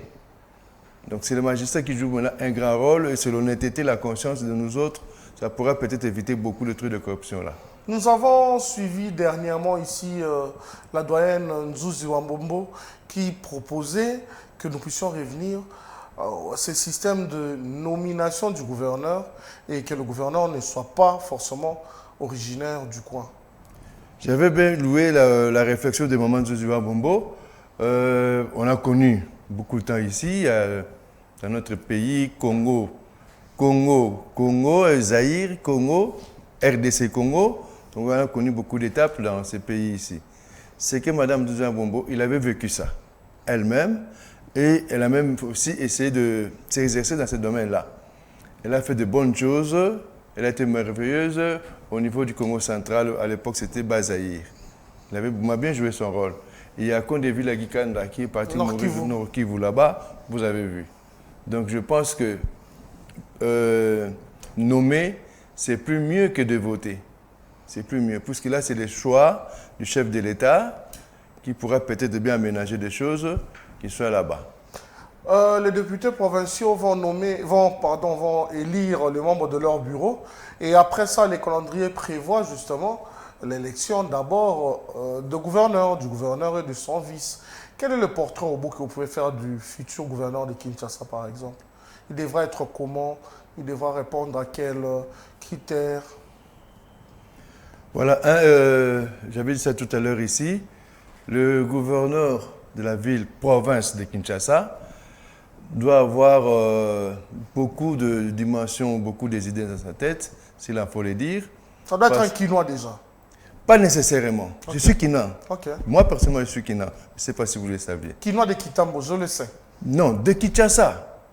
Je suis natif de Kinshasa. Quand je dis Kinshasa, la province, Kitambo, la commune. Kinshasa province, je suis de la province de Kinshasa. Okay. Je suis résident dans la commune de Kitambo. Okay. Voilà. Donc je suis vraiment natif de... Il faudra peut-être un Kinois comme vous qui connaissent très bien Kin. Pas nécessairement. C'est la conscience et la discipline des gens. C'est la conscience et la discipline des gens. Je ne pense pas que comme on peut dire d'autres personnes ne peuvent vraiment bien réussir leur fonction là, c'est parce qu'ils n'avaient pas des idées fixes. Voici par exemple M. Paul Kabaïdi ou Akabaïdi. Il est encore en vie et se trouverait probablement à Bruxelles. Quand il fut gouverneur ici de la ville de Kinshasa, il avait mieux fait son boulot. Paul Kabaïdi. Paul Kabaïdi. En principe, il devait mériter quand même un monument quelque part, mais dommage qu'on ne parle plus beaucoup de lui. Qu'est-ce qu'il avait fait? Il a pris des entreprises locales de la ville-province de Kinshasa pour essayer d'entretenir le rond-point, des avenues, de grands artères. C'était propre. Et il ne voulait pas qu'il y ait des chômeurs dans la ville de Kinshasa. Qu'est-ce qu'il faisait? Il choisissait des entreprises. Il travaillait en convenance avec des entreprises locales. Qui engageait? Comment? Qui engageait? Qui engageait. C'est déjà pas mal, il y avait moins de chômeurs. Malgré tout, c'était pour moi pratiquement impossible de finir les chômeurs. Voici des gens de Kinois ou de gouverneurs qu'on peut avoir dans la ville-province de Kinshasa. Un entrepreneur, quoi. Oui, un bon entrepreneur. Parce que Kinshasa, il faut gérer les institutions. Quand il faut gérer les institutions, ce n'est pas du blague, hein? Si un ambassadeur, par exemple, vient d'avoir de jet de pierre dans la rue, c'est déjà un problème diplomatique. Mais la chance avec Kinshasa, comme beaucoup de gouvernants, c'est peut-être ça, l'effet que Kinshasa se trouve être les sièges des institutions. La plupart des charges qui devaient leur revenir revient au gouvernement, à l'exécutif national. Certaines routes de Kinshasa ici sont du ressort de l'exécutif national. Là, le gouverneur cherche à se cacher. Ils ont un rôle à jouer. Là, ils cherchent à se cacher. Pourquoi se cacher? Non, ça ce n'est pas moi, c'est le gouvernement. Mais toi, en tant que gouverneur, tu dois entreprendre quand même quelque chose avant que le gouvernement arrive, quand tu ne fais rien. Ce n'est pas le gouvernement là-bas qui va descendre directement aller demander aux policiers d'aller arrêter des Kouloun, par exemple, à Kalouka. C'est lui le gouverneur. Et le bourgmestre qui doivent jouer quand même quelque chose. Et les bourgmestres, quels doivent être leur rôle? Le bourgmestre, dites-moi un peu, selon votre lecture de fait. Quelle est la responsabilité ou quelles sont les responsabilités de nos bourgmestres dans cette ville de Kinshasa?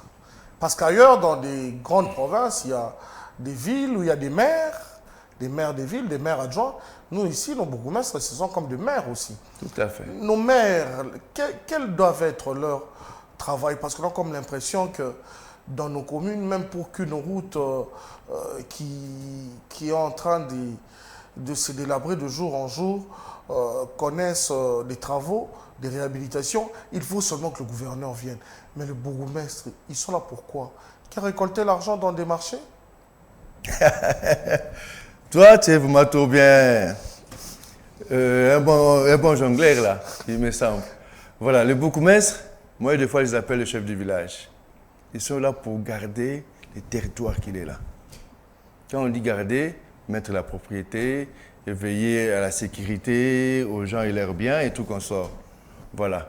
Si un bourgmestre n'arrive pas à faire ça, c'est tout simplement parce que on a commencé à utiliser les trucs de politique toujours. Si je fais ça, je dois avoir un peu d'argent, je vais les remettre au parti politique, je vais les remettre à mon parapluie. C'est comme ça que ça se fait, hein? Apparemment, c'est ça qui se passe. Ce n'est pas pour rien que vous pouvez avoir un bourgmestre, évitons de dire des communes et tout qu'on sort, il est là, il ramasse l'argent. La première chose, il va avoir son parapluie. Parce que c'est le président de son parti politique, ou bien c'est lui qui a fait le manœuvre à la présidence de consort, qu'il soit là, ou au gouvernement qu'il soit là, voilà d'abord lui. Puis après, il repart, il part donner ça, il peut avoir aussi son parti politique, puisqu'il est obligé de contribuer. Je ne pense pas qu'il prend... Il y a aussi une quantité qu'il doit encore garder pour le gouverneur. Voilà. Je ne pense pas qu'il prend leur argent dans la poche, leur salaire, pour aller contribuer comme c'est convenu, 10%, 20% de trucs-là. C'est pour ça que je cherche à tous les moyens d'éviter. Oui, monsieur Amen. Qu'en est-il aujourd'hui de la rétrocession? Les 30% de la rétrocession. C'est bien ça, non? Oui. Qu'il faut rendre aux entités. Est-ce que durant toutes ces années, cette rétrocession a été effective ou c'est resté un canular? Je pense que c'est pratiquement invisible. Les bourgmestres souffrent, ou le gouverneur tout comme ça souffre, parce que c'est ça le système. On a beaucoup couru au système. Quand les bourgmestres, bon, donc normalement, moi je pense que ce serait encore plus mieux quand il a l'argent. Au lieu d'envoyer la totalité là-bas, il prend déjà sa quote-part. C'est qu'il faut envoyer de l'euro. La totalité doit d'abord venir à Kinshasa, puis Kinshasa qui renvoie. Oui, c'est ça. Là où il est.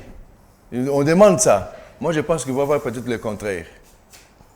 Que le gouverneur soit sincère à eux, ou les bourgmestres soient sincères à eux, ou les maires soient sincères à eux. C'est qu'il ramasse, il prend déjà son pourcentage, il met ça à côté, puis le reste, il renvoie ça à qui des droits. Parce que sinon, quand il met les retours là, ça va où? Quand tu vas chercher, tu vas fouiller dans les trésors publics, je pense que c'est peut-être dans les 10 ou 20% qui y va. Le reste, c'est partage. C'est comme par exemple dans deux hôpitaux. Pavillon 1, pavillon 2, pavillon 3, tu vas voir le chef de pavillon, il est là et tout qu'on sort. Mais à la fin du mois, il n'y a rien, il n'y a pas d'argent. On va te montrer les cahiers, les papiers qu'on réceptionne l'argent, tu vas voir, il se paye. Il se paye totalement. Non parce que celui-là avait une ordonnance pour sa maman ou sa femme ou son mari ou pour les enfants, quelque chose comme ça là, on lui apporte de l'argent. L'autre là, donc, il va avoir des primes de gauche à droite, on l'air. Puis après, la fin de compte, il n'y a plus rien. Et le peu qui reste, c'est ça qui donne là-bas. C'est ça le système. Il faut courir beaucoup plus au système pour qu'on soit un peu à l'aise. Imagine par exemple, excusez-moi. Allez-y, je vous en prie. Imagine par exemple, un bourgmestre. Il est élu aujourd'hui. Demain, il vient, il trouve des gens là-bas. Tous ces gens-là, il met à côté. Il veut fermer son cabinet à lui. Ça commence à devenir un poste politique. Or, le bourgmestre, je ne pense pas que c'est vraiment un poste politique. C'est aussi beaucoup plus administratif. C'est très administratif, c'est territorial. Voilà. Donc, il prend les cabinets là, il écarte. Ce sont des fonctionnaires de l'État. Pourquoi il faut les enlever? Il aurait dû garder cette équipe-là. Voilà. Il amène des gens de son obédience qui ne sont même pas des fonctionnaires de l'État. Et il doit trouver quelque part l'argent pour les payer. Sinon, ça ne servira à rien. Donc, c'est le système que moi, je pense qu'on doit beaucoup revoir dans l'administration publique. Vous avez beaucoup parlé des partis politiques. Nous avons suivi l'UDPS avec son secrétaire général, qui fait intérim de président carrément, celui qui gère les partis au quotidien. Et il y a quelques semaines, il avait annoncé ses ambitions de briguer au poste du premier vice-président de l'Assemblée nationale. Et là, il y a quelques jours, il a annoncé il annonçait devant les sympathisants et membres de l'UDPS qu'il n'allait plus, qu'il n'avait plus cette ambition-là. Vous pensez que la consigne est venue d'en haut? Je pense qu'il a fait un bon choix. Que ça vienne d'en haut ou pas, mais moi je pense qu'il a fait un bon choix. Pourquoi? L'UDPS, pratiquement, dans notre pays, ici, la République démocratique du Congo, c'est le parti qui est le bien soudé et qui marche mieux. Puisqu'on voit maintenant Palo, on n'entend parler pratiquement plus, un père, ne disons même plus. Ce sont des poids politiques qu'on avait à l'époque. Maintenant, il y en a plusieurs, plus de 200 partis politiques, imagine. Plus de 200 politiques, qui va gérer qui? Là, il a fait un bon choix. Parce qu'arrivé là-bas à la tête du Parlement, de l'Assemblée nationale, il devient un homme libre. Il n'est plus politique UDPS. Il est politique pour la nation. Là, il va voir les intérêts de la nation. Alors, la façon dont les gens pensent, qu'ils disent que là-bas, c'est un poste de UDPS, donc tous les UDPSiens vont courir derrière lui. Il ne saura pas bien travailler. Là, je pense qu'il a fait un bon choix. Il ferait mieux de rester au parti. Oui, c'est mieux de rester au parti parce que là-bas... Parce qu'il y a beaucoup d'enjeux aussi. Beaucoup d'enjeux. Vous qui couvrez cette politique nationale dans votre boulot, dans l'exercice de votre métier, depuis très longtemps, vous pensez que cette UDPS aujourd'hui ressemble à l'UDPS d'hier? Non. Le parti a changé en bien ou en mauvais? Ben, c'est juste le milieu, il n'y a pas vraiment trop mauvais, mais il y a beaucoup de mal qui s'est introduit là-dedans. L'UDPS à l'époque, il y avait beaucoup de gens qui réfléchissaient beaucoup un peu plus. Ils réagissaient quand il le faut. Mais maintenant, ils ne réagissent même pas quand il le faut. C'est ça les dangers. Donc... Est-ce que vous pensez que l'UDPS est en panne de cadres, de grands cadres? Non, je ne pense pas ça. Des cadres, non, je ne pense pas ça. Il y a des cadres, mais ils doivent arrêter seulement de jalousie entre eux, de se jalouser. Il y a des cadres. Même des gens que nous voyons là-bas dans les rues, là, qu'on appelle peut-être, comment dire, le progressiste est là. Tout ça qu'on sort, il faut le consulter. Ça prend d'encadrement? Oui. Ça manque seulement d'encadrement. Ce sont des gens qui réfléchissent bien. Il y a des gens là-bas. Vous pensez qu'Augustin Kabouya est un bon leader? Non. Sincèrement, il n'est pas un bon leader. Je ne veux pas de gauche à droite, hein. Il n'est pas un bon leader, mais c'est un monsieur qui a une bonne vision. Mais ce n'est pas un bon leader. Puisque nous parlons de l'UDPS, le chef de l'État est issu de l'UDPS aussi. Parlons un peu de lui. Où est-il en ce moment? Tout le monde se pose la question. Vous aussi, dans le cadre de votre journal, vous vous êtes sûrement posé la question. Vous avez des tentatives de réponse? Ça, c'est sûr et certain. Mais mets-toi en tête que tu me branches beaucoup à l'UDPS. Je ne suis pas UDPSien, je ne suis pas politicien. Non, je pose juste des questions comme ça. Je ne vous taxe pas. Je ne suis pas politicien. Vous êtes journaliste. Vous êtes là d'ailleurs en tant que journaliste. Je suis journaliste. C'est votre analyse qui nous intéresse ici. Un président de la République, c'est un monsieur. Ce n'est pas un objet à jouer avec. Il a ses intérêts, il a les intérêts du pays, donc pratiquement, il travaille plus que tout le monde. Parce que je suppose, avant qu'il parte sur son lit, il doit courir toutes les provinces pour savoir qu'est-ce qui se passe du fond en comble. Il y a des fois, il peut avoir des conversations 1 heure, 2 heures de temps, puis après, il y a aussi l'extérieur, il doit réfléchir sur ça. Donc, c'est un monsieur, il a aussi droit à de petits repos. Ce n'est pas pour faire sa sieste, il doit vraiment dire à la République que non, voilà, je ne vais pas faire ma sieste. Je ne pense pas. On a connu le général de Gaulle à l'époque, je crois, en 1968. Général de Gaulle. De Gaulle, de la France. Ok. Il est parti retrouver 3 jours après sa disparition. On est parti le retrouver, je crois, en Allemagne. C'était une disparition, donc.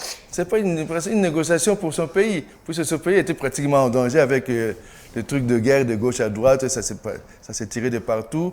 Les partis politiques aussi, ça s'est tiré partout. On raconte même que ce n'est pas une première, même ici au pays. Ça nous est arrivé d'avoir des chefs de l'État qui, pendant un certain moment, on ne savait pas où... 2 jours, Mouzé Kabila père, voilà. Mouzé Kabila. Ah bon, racontez-nous. Oui, 2 jours. Il y avait quelque chose de cafouillage, un truc comme ça, là, qui s'en allait pas au pays ici. Pardon. Il devait quand même trouver des solutions. Pendant 2 jours, on ne savait pas où il était. Vous ne savez pas, il ne devait pas le savoir. Le nom, là où il était parti, là où on l'avait récupéré, ça ne me veut plus dans la tête, mais il a été retrouvé quelque part. Il était quelque part. Tout simplement parce qu'il y avait beaucoup de turbulences au pays. Sous Mobutu aussi, c'est arrivé? Oui, plusieurs fois, je pense. Il a fait 36 ans ici, Mobutu. C'est arrivé plusieurs fois. Quand j'ai dit plusieurs fois, pour Mobutu, je pense que c'est plus de 5 fois que c'est arrivé comme ça. Donc on ne doit pas en faire un sujet à polémique. C'est un faux débat. Ce n'est pas un sujet à polémique, ce n'est pas un sujet... tu penses vraiment qu'un président de la République doit venir dans un plateau comme ça et dire que non, écoutez, moi aujourd'hui, je vais aller manger du pondou? Est-ce que c'est important?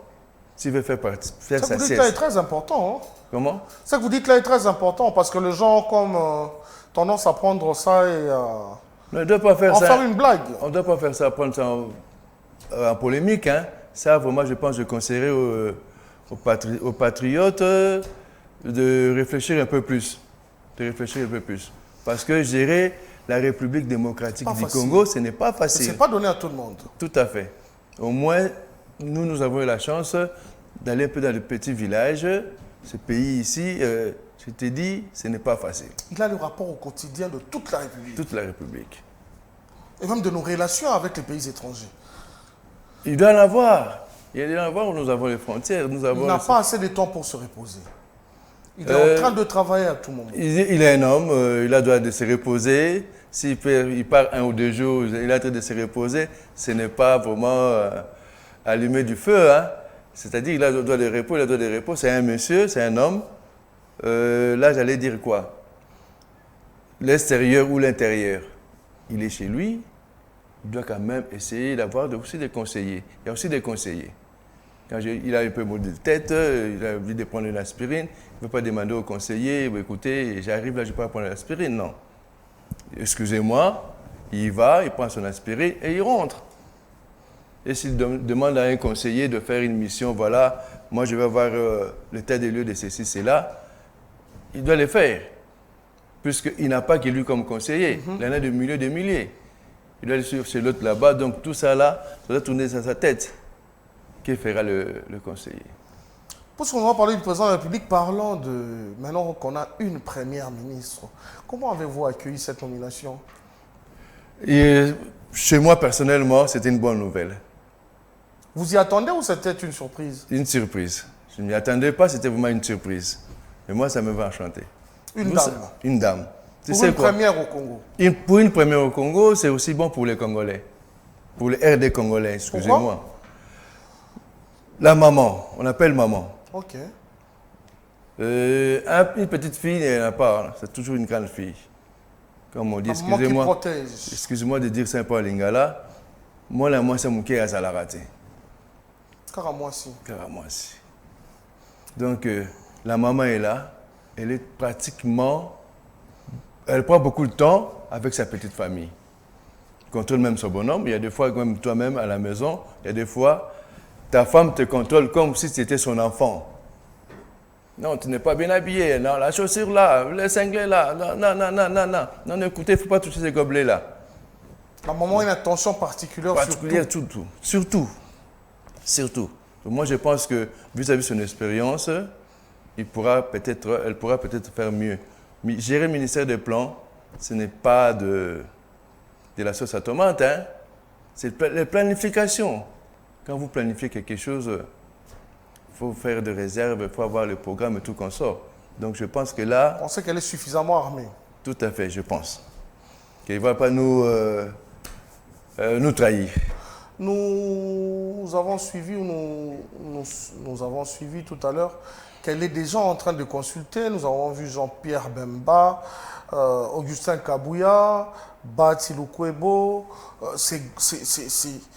ces hommes forts du présidium de l'Union sacrée passés pour être consultés. Hier, c'était le secrétaire général Kabouya qui recevait la maman au sein du parti. Aujourd'hui, c'est la maman qui reçoit le secrétaire général à son bureau. À chacun sa mission. Il faut croire que maintenant, les choses sont en train d'être fixées. Et vous pensez que la formation de ce gouvernement prendra encore du temps? Il y a un délai. Nous avons une constitution, il y a un délai, ça ne va pas prendre beaucoup de temps vis-à-vis de la constitution. Qu'a dit ces délais, Didier Bouquet? Il faut au moins, je pense, 30 jours, 15 ou 30 jours pour qu'il y ait formation du gouvernement. Il faut aussi que l'Assemblée nationale soit assise. Dans son bureau définitif et non provisoire? Non. On a comme l'impression que les choses traînent là-bas à l'Assemblée nationale. Ça traîne beaucoup pour rien. Moi, je pense que c'est pour les imaginations des gens. Moi, je pense. Parce que ils n'ont que 7 postes. Président, vice-président, comment dire, rapporteur, questeur, tout comme ça, sont à 7. C'est le mot. Si ce sont vraiment des Congolais, des Congolais de ces pays ici, et qui se disent vraiment que député, j'ai été élu par la population là, que nous sommes, ils doivent se prendre au sérieux. La guerre des ambitions aussi, non? Tout le monde veut être au perchoir. Être au perchoir, ce n'est pas vraiment ça, je pense, ce n'est pas vraiment ça leur but. Leur but, c'est si je suis là, je gagne beaucoup plus d'argent. C'est peut-être ça qui fait traîner les choses. On est en train de vivre une sorte de guéguerre là-bas entre qui veut être président, le camp Caméré, le camp Mbosso. Personne ne veut lâcher. Et il y a même une guerre, il y a même une violence qu'on remarque entre les sympathisants des uns et des autres. Violence à condamner, évidemment. Ah oui, c'est l'imprudence des gens. L'imprudence des gens. Écoutez, l'injure publique, ça existe. Donc, ça existe quelque part chez nous. Il y a la justice qui devait normalement faire aussi son rôle. Et quand tu te sens lésé, tu vas directement à la porte de la justice, tu portes plainte. Quand tu veux avoir un poste quelque part, il faut remplir les conditions. Quand vous remplissez les conditions, attendez, comme c'est par le vote qu'ils sont là-bas, attendez le vote. Il ne doit pas se précipiter pour faire n'importe quoi. À votre avis, ma question est un peu directe, vous n'êtes pas obligé d'y répondre. Qui des Mbosso et des Caméré devrait peut-être être le prochain président de l'Assemblée nationale? À votre avis, Caméré, on le sait, il a déjà dirigé cette chambre. On a vu aussi le vieux Mbosso diriger la chambre. Qui devra... Les deux personnes sont des personnes très valeureuses de notre pays. Ça, c'est sûr, je reconnais bien. Mais est-il qu'ils peuvent aussi laisser la chance aux autres personnes? C'est vrai, hein? Oui. Puisque, vu la tendance, pourquoi seulement eux fait ça, seulement eux? Il n'y a pas une autre personne. Si dans ces cas-là, nous allons comme tout le monde, déposer les candidatures et qu'ils attendent, mais ne donnent pas les candidatures aux autres. Que je n'ai pas vu dire de mots la corruption, je ne veux pas beaucoup dire ça, c'est vraiment pas bien pour notre pays. L'image de l'extérieur de notre pays, souvent, on les balance comme ça dans la rue sans comprendre les conséquences. Ce qui n'est pas bien. Voilà. Puisque vous parlez de Vital Caméré et d'Mbosso, qui peuvent aussi laisser la chance aux autres, revenons un peu à la formation du gouvernement. Pensez-vous qu'on doit encore voir le même visage que l'on a déjà vu? Ces chefs de partis politiques, encore eux, n'ont-ils pas d'autres membres qui peuvent les remplacer? À ce point-là, j'allais dire quoi?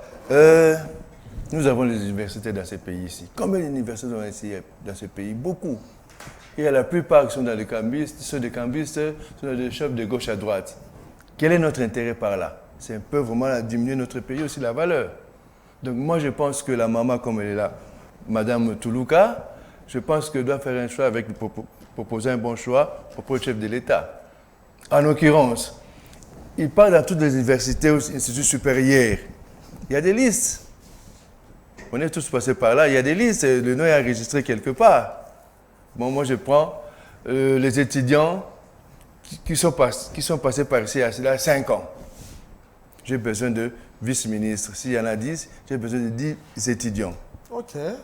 Il prend ces étudiants-là qui sont à la maison, actuellement sur la maison. Peut-être il faut rien, peut-être... Quelle idée originale, l'idée Bouquet. Qui va faire ça? Ben oui, puisqu'ils ont un ministre, le vieux loup qui nous appelle le vieux loup. Probablement, ils vont se perdre la bousculade qui soit là. Pour moi, peut-être aussi, il faut aussi les changer. Il y a des secrétaires généraux. On vient, il n'y a pas longtemps, on vient de changer les secrétaires généraux. Les secrétaires généraux sont dynamiques. Ils ont de l'expérience, ils connaissent chacun son secteur. C'est secteur. Ils peuvent le prendre et le mettre là-bas. Malgré tout, les ministres, c'est beaucoup plus politique et technique. Mais ce sont ces secrétaires généraux-là qui font que les ministres soient là. Donc, ils peuvent aussi bien jouer le rôle de ministre. Ils peuvent prendre aussi des secrétaires généraux, qui sont encore, d'autres sont en chômage, d'autres sont encore là, d'autres, comme d'habitude, dans les trucs de gauche à droite, ils sont là. Est-ce que parce qu'on a battu campagne pour le chef de l'État, on doit forcément être ministre? Non. Parce qu'on a ramené au chef de l'État quelques députés, on doit forcément avoir aussi des postes ministériels. C'est la volonté. Moi, j'aime Amen. OK?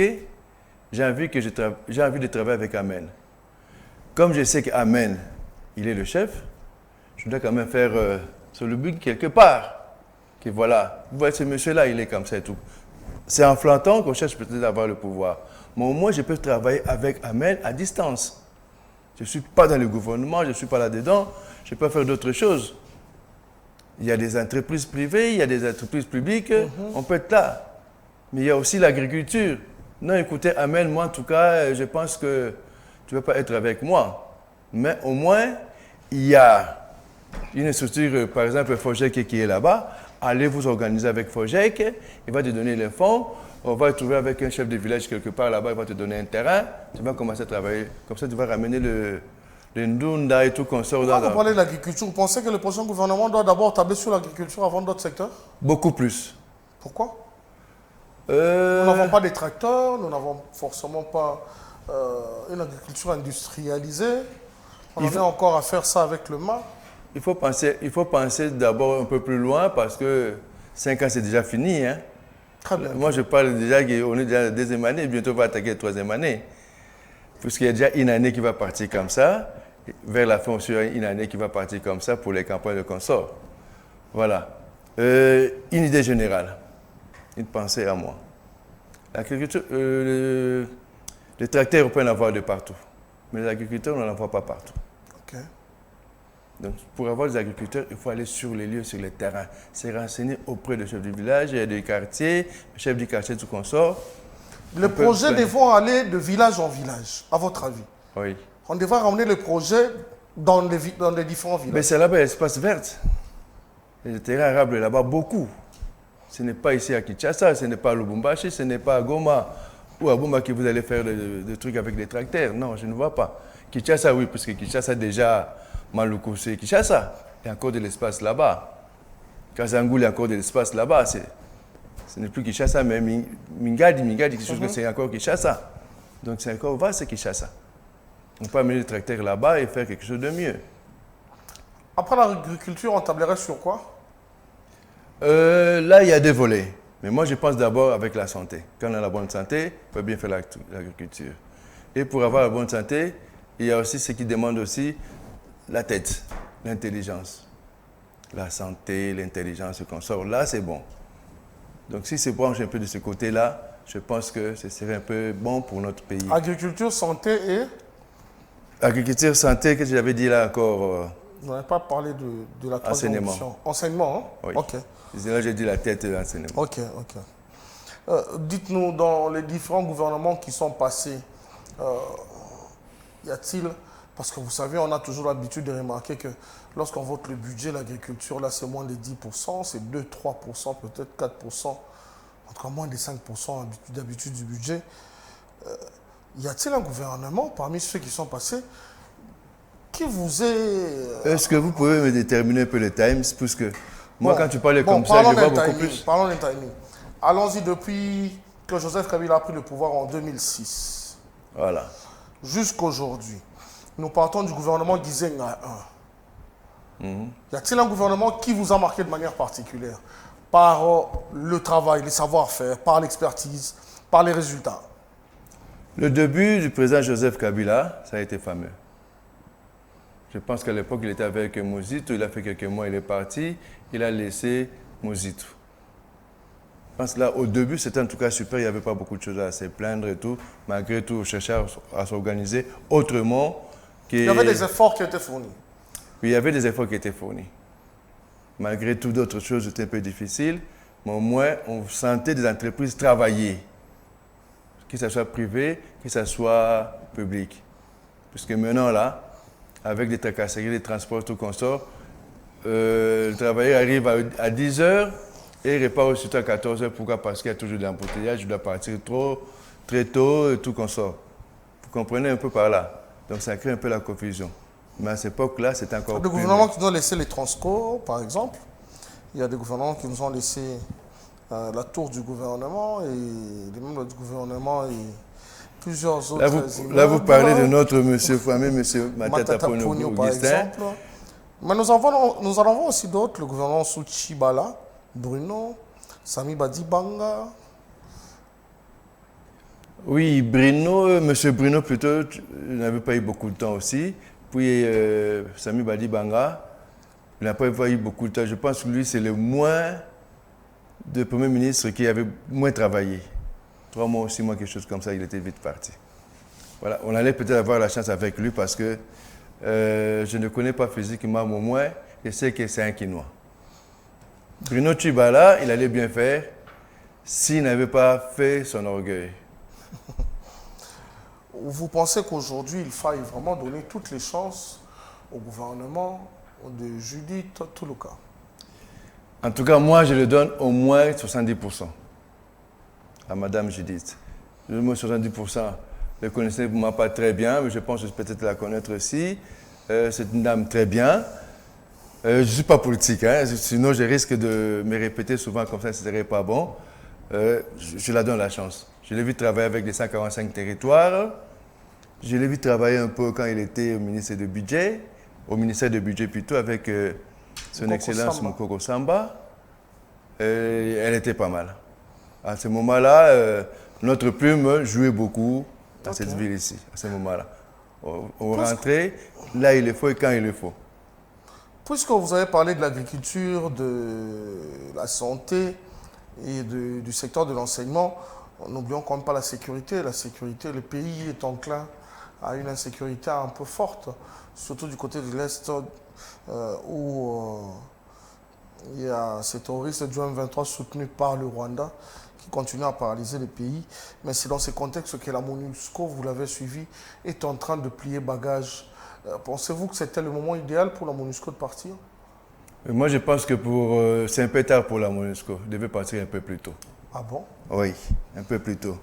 Je ne pense pas que la MONUSCO de lui-même, il arrive ici à Kinshasa pour une mission bien déterminée, bien sûr, et que quand il y a chabotage quelque part, il arrive à dire que non, il n'a pas des armes costauds que les rebelles. Là, vraiment, moi, je pense que... Ça, c'est une bourde, hein? Voilà. Je pense que ce n'était pas vraiment trop juste pour eux. Ils devaient réfléchir autrement que de dire comme ça. Donc, il n'avait pas de choses à faire ici pour moi. Mais vous pensez que la MONUSCO n'aide pas les FARDC? Non. Il y a la formation des militaires, la formation des policiers. Il n'aide pas. Par contre, le volet social aussi? Rien du tout. Par contre, eux, ils sont là, je suppose, pour essayer de voir dans quel coin il peut filtrer, qui peut passer, dans quelle frontière il peut passer facilement, quelle route il faut apprêter et tout comme ça. Je pense que ça, c'est leur spécialité, qui est de rester là et de protéger leurs biens, c'est tout. Donc vous êtes pour le départ de la MONUSCO? 100%. Puisqu'on parle de l'Est du pays, Didier Bouquet, nos voisins ont célébré les 30 ans du génocide. Vous avez suivi, non? Oui, j'ai bien suivi. Avec pompe, oui. Tapis rouge déballé, Bill Clinton, Ramaphosa. C'est presque tout le monde qui est au chevet du Rwanda, apparemment. Tout le monde doit être au chevet du Rwanda. Il y a des explications. Allez-y. Au moins, si je pense bien, il y a 17 pays qui étaient là-bas. Mais eux tous n'étaient pas des présidents. Les présidents, ils doivent être 7 ou 4. Disons 7 à peu près. 4 là, ce sont les présidents des institutions. SADC, des trucs comme ça, de gauche à droite, 4. Donc ils sont venus présenter leur structure. Ce n'est pas leur pays. Il y a une analyse à faire dans ça. Oui. Ils sont partis voir leur structure. Présenter leur structure, non pas le pays. Donc c'était assez protocolaire. Assez protocolaire. Donc là, ils voient que SADC, à ce moment ici, il est où, qu'est-ce qu'il fait? Avec le conflit qu'il y a entre Kagame, M. Kagame, et la République démocratique du Congo. Pourquoi vous précisez entre M. Kagame et la République démocratique du Congo? Parce que nos frontières ne sont pas fermées. Donc la population, là-bas, va des choses facilement sans... Vous êtes d'avis que le peuple rwandais et le peuple congolais n'ont rien de... Ils ne se disputent rien du tout, ils n'ont aucune raison d'être ennemis. Les deux peuples. Non. C'est plutôt Kagame contre la RDC. La RDC. Pourquoi Kagame, M. Kagame et la RDC? Il y a des époques passées, il n'était pas présent. Il est venu présent, il a cherché à privilégier sa coterie, et de conséquence, une bonne partie de chez eux sont venus chez nous. Arrivant ici chez nous, la RDC est très hospitalisée, même les rois belges peuvent en témoigner, on leur a donné la place. À la fin des comptes, ils se sont habitués. Ils ne voyaient pas comment rentrer là-bas chez eux, tout consort. Ils ont eu la grâce d'avoir la nationalité congolaise, RD congolaise. Je suppose que c'est ça un peu l'histoire. Voilà. Puis après, il a remarqué qu'il avait besoin d'argent. Où il pouvait avoir l'argent facile, si ce n'est pas la RDC. Aujourd'hui, il est parmi les meilleurs fournisseurs de matières premières, en l'occurrence de diamants, de cobalt et tout ça. Par contre, il n'en a pas. Il vend ça chez qui? Et pourquoi ces gens-là achètent ça chez lui? C'est-à-dire que ces gens-là ne veulent pas l'intérêt des Congolais, les RD Congolais plutôt. À l'époque, Rwanda, Burundi, ça on l'avait connu, Rwanda, Burundi, Congo, c'était un seul pays. Suite aux revendications un peu pékinières, ça a commencé longtemps, un peu pékinière, que le Rwanda est parti de ce côté, Burundi est parti de ce côté, il y a eu des Allemands de l'autre côté, des Anglais de l'autre côté, des Français, et les Belges voulaient toujours garder sa position. Il a eu seulement la chance d'avoir l'ouverture vers l'embouchure là-bas avec l'Angola et le Portugal, avec les Portugais plutôt. Voilà un peu quoi, donc il a fait une bonne pompe, c'est bien, c'est gentil, mais par contre il a ignoré qu'il nous a fait la publicité. Il s'est revendu lui-même. Que voilà, je suis en train de tuer ces gens-là, publiquement comme ça, 30 ans. Pourquoi il n'a pas pu finir ça? Pendant 30 ans. C'est beaucoup. Si ce n'est pas que c'est pour l'intérêt de protéger son pouvoir vis-à-vis du départ avec les Hutus et les Tutsis là. Vous pensez qu'au niveau de l'international, l'opinion est de plus en plus en train de se rendre compte du rôle mauvais que Kagame joue dans la sous-région? Ils se sont déjà rendus compte depuis un moment. Je ne sais pas à quelle période, je pense que c'est la période où on a découvert qu'il devait signer un accord avec... Kagame devait signer un accord avec l'Union européenne. Et l'Union européenne savait que ce truc-là qu'il a déjà acheté chez eux, ce n'est pas pour lui. Donc c'est à ce moment-là qu'ils ont su que la chose devenait de plus en plus difficile. Très très difficile alors. Donc ils ne pouvaient plus croiser les bras comme ça, ils devaient trouver le moyen de gauche à droite pour s'en sortir un peu. Vous pensez que Kagame est en train d'aller vers sa chute ou il est en train de devenir de plus en plus fort? Quand Sarkozy est arrivé à Kigali, Bill Clinton est arrivé à Kigali, tous les ministres là, je pense que c'est pour son au revoir. Ah bon? Peut-être lui dire adieu. Parce que ce sont ces gens-là qui ont commencé les trucs de génocide là. Une analyse très particulière que vous faites là. Ces gens-là. C'est eux qui ont provoqué les génocides-là pour les intérêts des minéraux de la RDC. Pourquoi ne pas faire ça avant? Ça, c'est encore à chercher à vérifier. Mais au moins, on sait que ce sont ces gens-là. Bill Clinton, il est parmi les gens qui ont provoqué les génocides. Sarkozy, en fonction en plus, ils étaient là. Il y a aussi 2 autres ministres français qui étaient là. Et ce sont ces gens-là qui étaient là pendant le début de la génocide. Ils ne voulaient pas aider facilement d'autres partis. Le premier ministre est parti de Kagame. Et maintenant, je pense que vis-à-vis de ce qui se passe actuellement dans le monde entier, ça se voit. Il y a l'Ukraine, il y a la Russie, et ici en Afrique, il y a le Mali et des trucs comme ça là. Donc, la France commence à perdre beaucoup de choses et ils ont intérêt d'abandonner le système là. Moi, je pense. Ils ont intérêt. Donc là, ils sont venus pour dire adieu, M. Kagame, on va changer le système. C'était la dernière messe. Voilà. Didier Bouquet. Oui, M.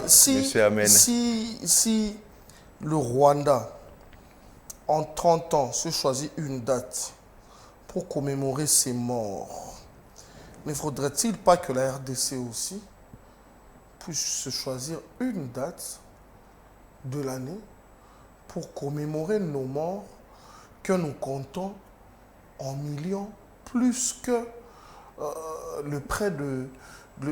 plus que, en tout cas, ceux partis dans le génocide rwandais. Cette reconnaissance-là, nous ne la devons pas à tous nos morts aussi? Pour créer ça maintenant là, c'est un peu plus tôt pour nous. Moi, je pense. On est encore en train de pleurer chaque jour. Monsieur Amen, allez seulement ici à Kazangulu ou à Maluku ici, dans la forêt. 19h à 20h, entre dans la forêt et ressort. Et tu vas comprendre un peu comment nos cousins, nos frères sont en train de souffrir là-bas à l'est, dans les plateaux de Bateke et tout comme ça. La guerre, ce n'est pas bon. Ce qu'il faut là, ce n'est pas bon. Donc moi, je pense que ce n'est pas le moment de choisir une date pour ça. Ils doivent d'abord arrêter tout et finir tout. C'est à ce moment-là, peut-être, on pourra choisir une date pour commencer à commémorer ces gens-là. Parce qu'à ce moment ici, moi, ça ne me ferait pas plaisir que mon cousin, mon frère, mon enfant ait décédé là-bas dans des conditions pas très bien et que vous donnez une date pour commencer à fêter par là. Non. Là, ce que Kagame a fait là, ça c'est pour matcher la fantaisie. C'est peut-être se faire pas chercher à dire aussi au monde que bah yo, je vais abandonner bientôt mon pouvoir. C'est un peu plutôt possible. Jusqu'à présent, déjà meurt là-bas. Pourquoi lui, il doit faire soigner ça? Pourquoi? Si vous il a l'amour de sa population. Pour cela, ce sont ces militaires qui lui qui envoie là-bas. Malgré tout, il y a des cachotteries de gauche à droite, mais au moins ces gens qui sont là-bas, lui-même aussi avait reconnu ça. Quand il dit qu'il y a des rebelles de gauche à droite et tout comme ça, qui leur paye si ce n'est pas lui? Si ce n'est pas lui qui paye ça, il devait quand même dire le nom de la personne ou du pays qui organise ça. Il n'a pas fait ce donc on suppose que c'est toujours lui. Voilà un peu, c'est un peu plus tôt, ce n'est pas le moment. Quand nos voisins du Congo-Brazza vendent une grande partie de leurs terres au Rwanda, soi-disant pour cultiver et élever, quand nous savons que cette partie-là se trouve être en face d'une autre partie de notre terre à nous, qui justement connaît des problèmes aujourd'hui. Nous parlons de ce conflit qui est en train de miner le Maïndombe et les grands plateaux de Bateke ici. N'y a-t-il pas des craintes à avoir? Il y a des craintes à avoir, de très grandes craintes à avoir. On a connu le Rwanda, le Burundi, tout ce qui s'est passé là-bas, ce n'était pas vraiment facile. Maintenant, ils quittent de chez là-bas pour aller jusqu'à Congo-Brazzaville, ou pratiquement en face de la RDC. Une grande partie, avec une affaire de 8 000, 9 000 hommes déjà qui sont sur place. Et après, ce serait quoi? Des chéris, des enfants. Et après, l'espace va devenir petite. Donc, il faut encore chercher à augmenter l'espace. Puis après, ce serait quoi? La bagarre. Ils ont commencé avec nous comme ça. Regardez là-bas parce qu'on est là pour, comme des bergers. On va essayer un peu de bien garder nos vaches ici chez vous.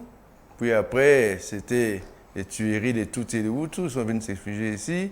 Voilà. Ils vont aussi faire ça pareil là-bas. Est-ce que là-bas, chez eux, là-bas, ils n'ont pas les moyens pour acheter des tracteurs pour planter des nefus que de piment? C'est ce qu'ils vont faire là-bas. Peut-être qu'ils n'ont pas assez d'espace. Peut-être qu'ils n'ont pas assez d'espace. On nous apprendra que là, il y a des montagnes, c'est là où ça pousse bien des légumes. Hein. Des larves là, de volcans, là, tout qu'on sort. Apparemment, ça a de bons vitamines là-bas.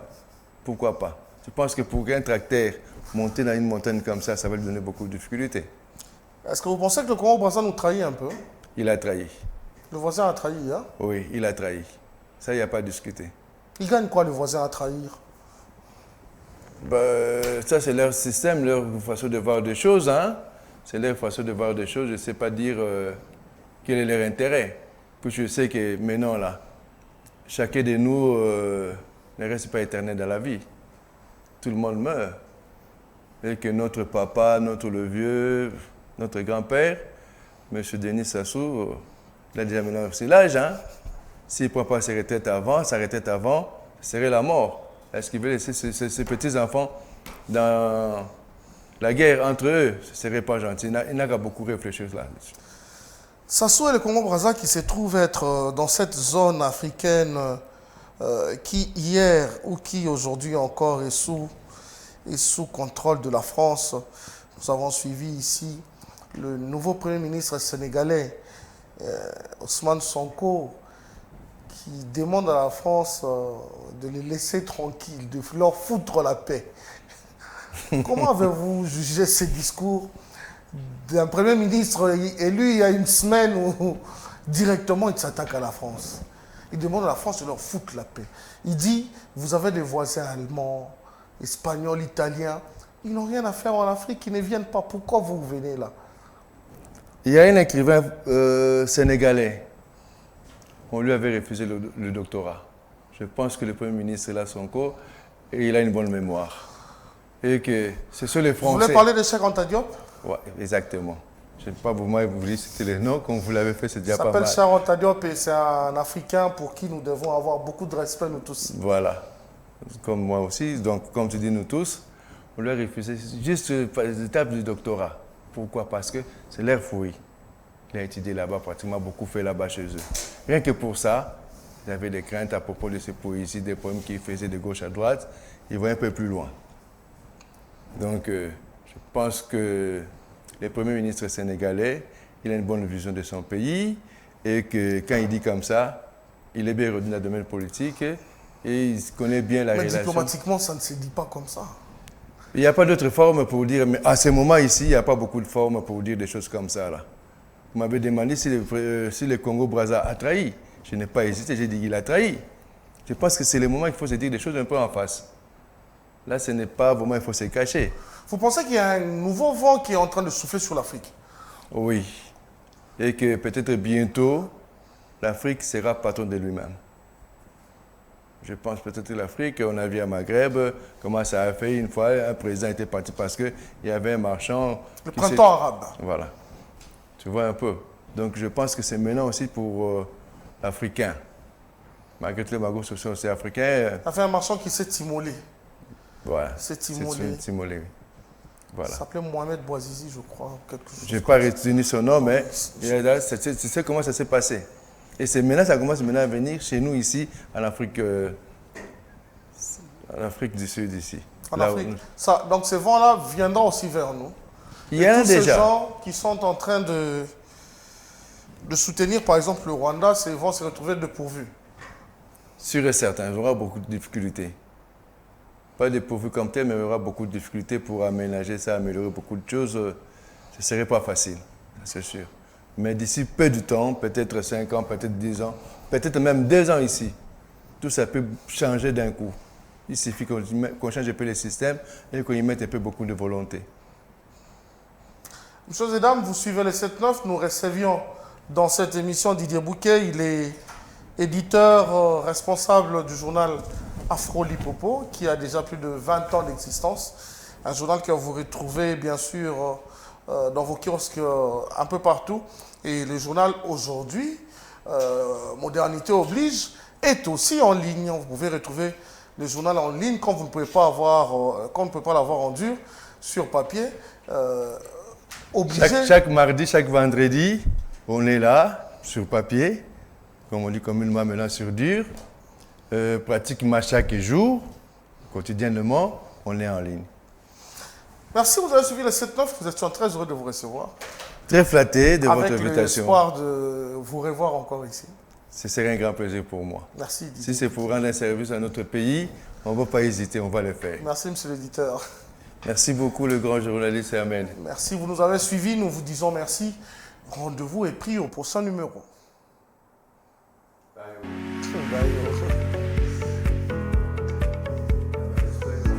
Non, c'était bien, allez-y.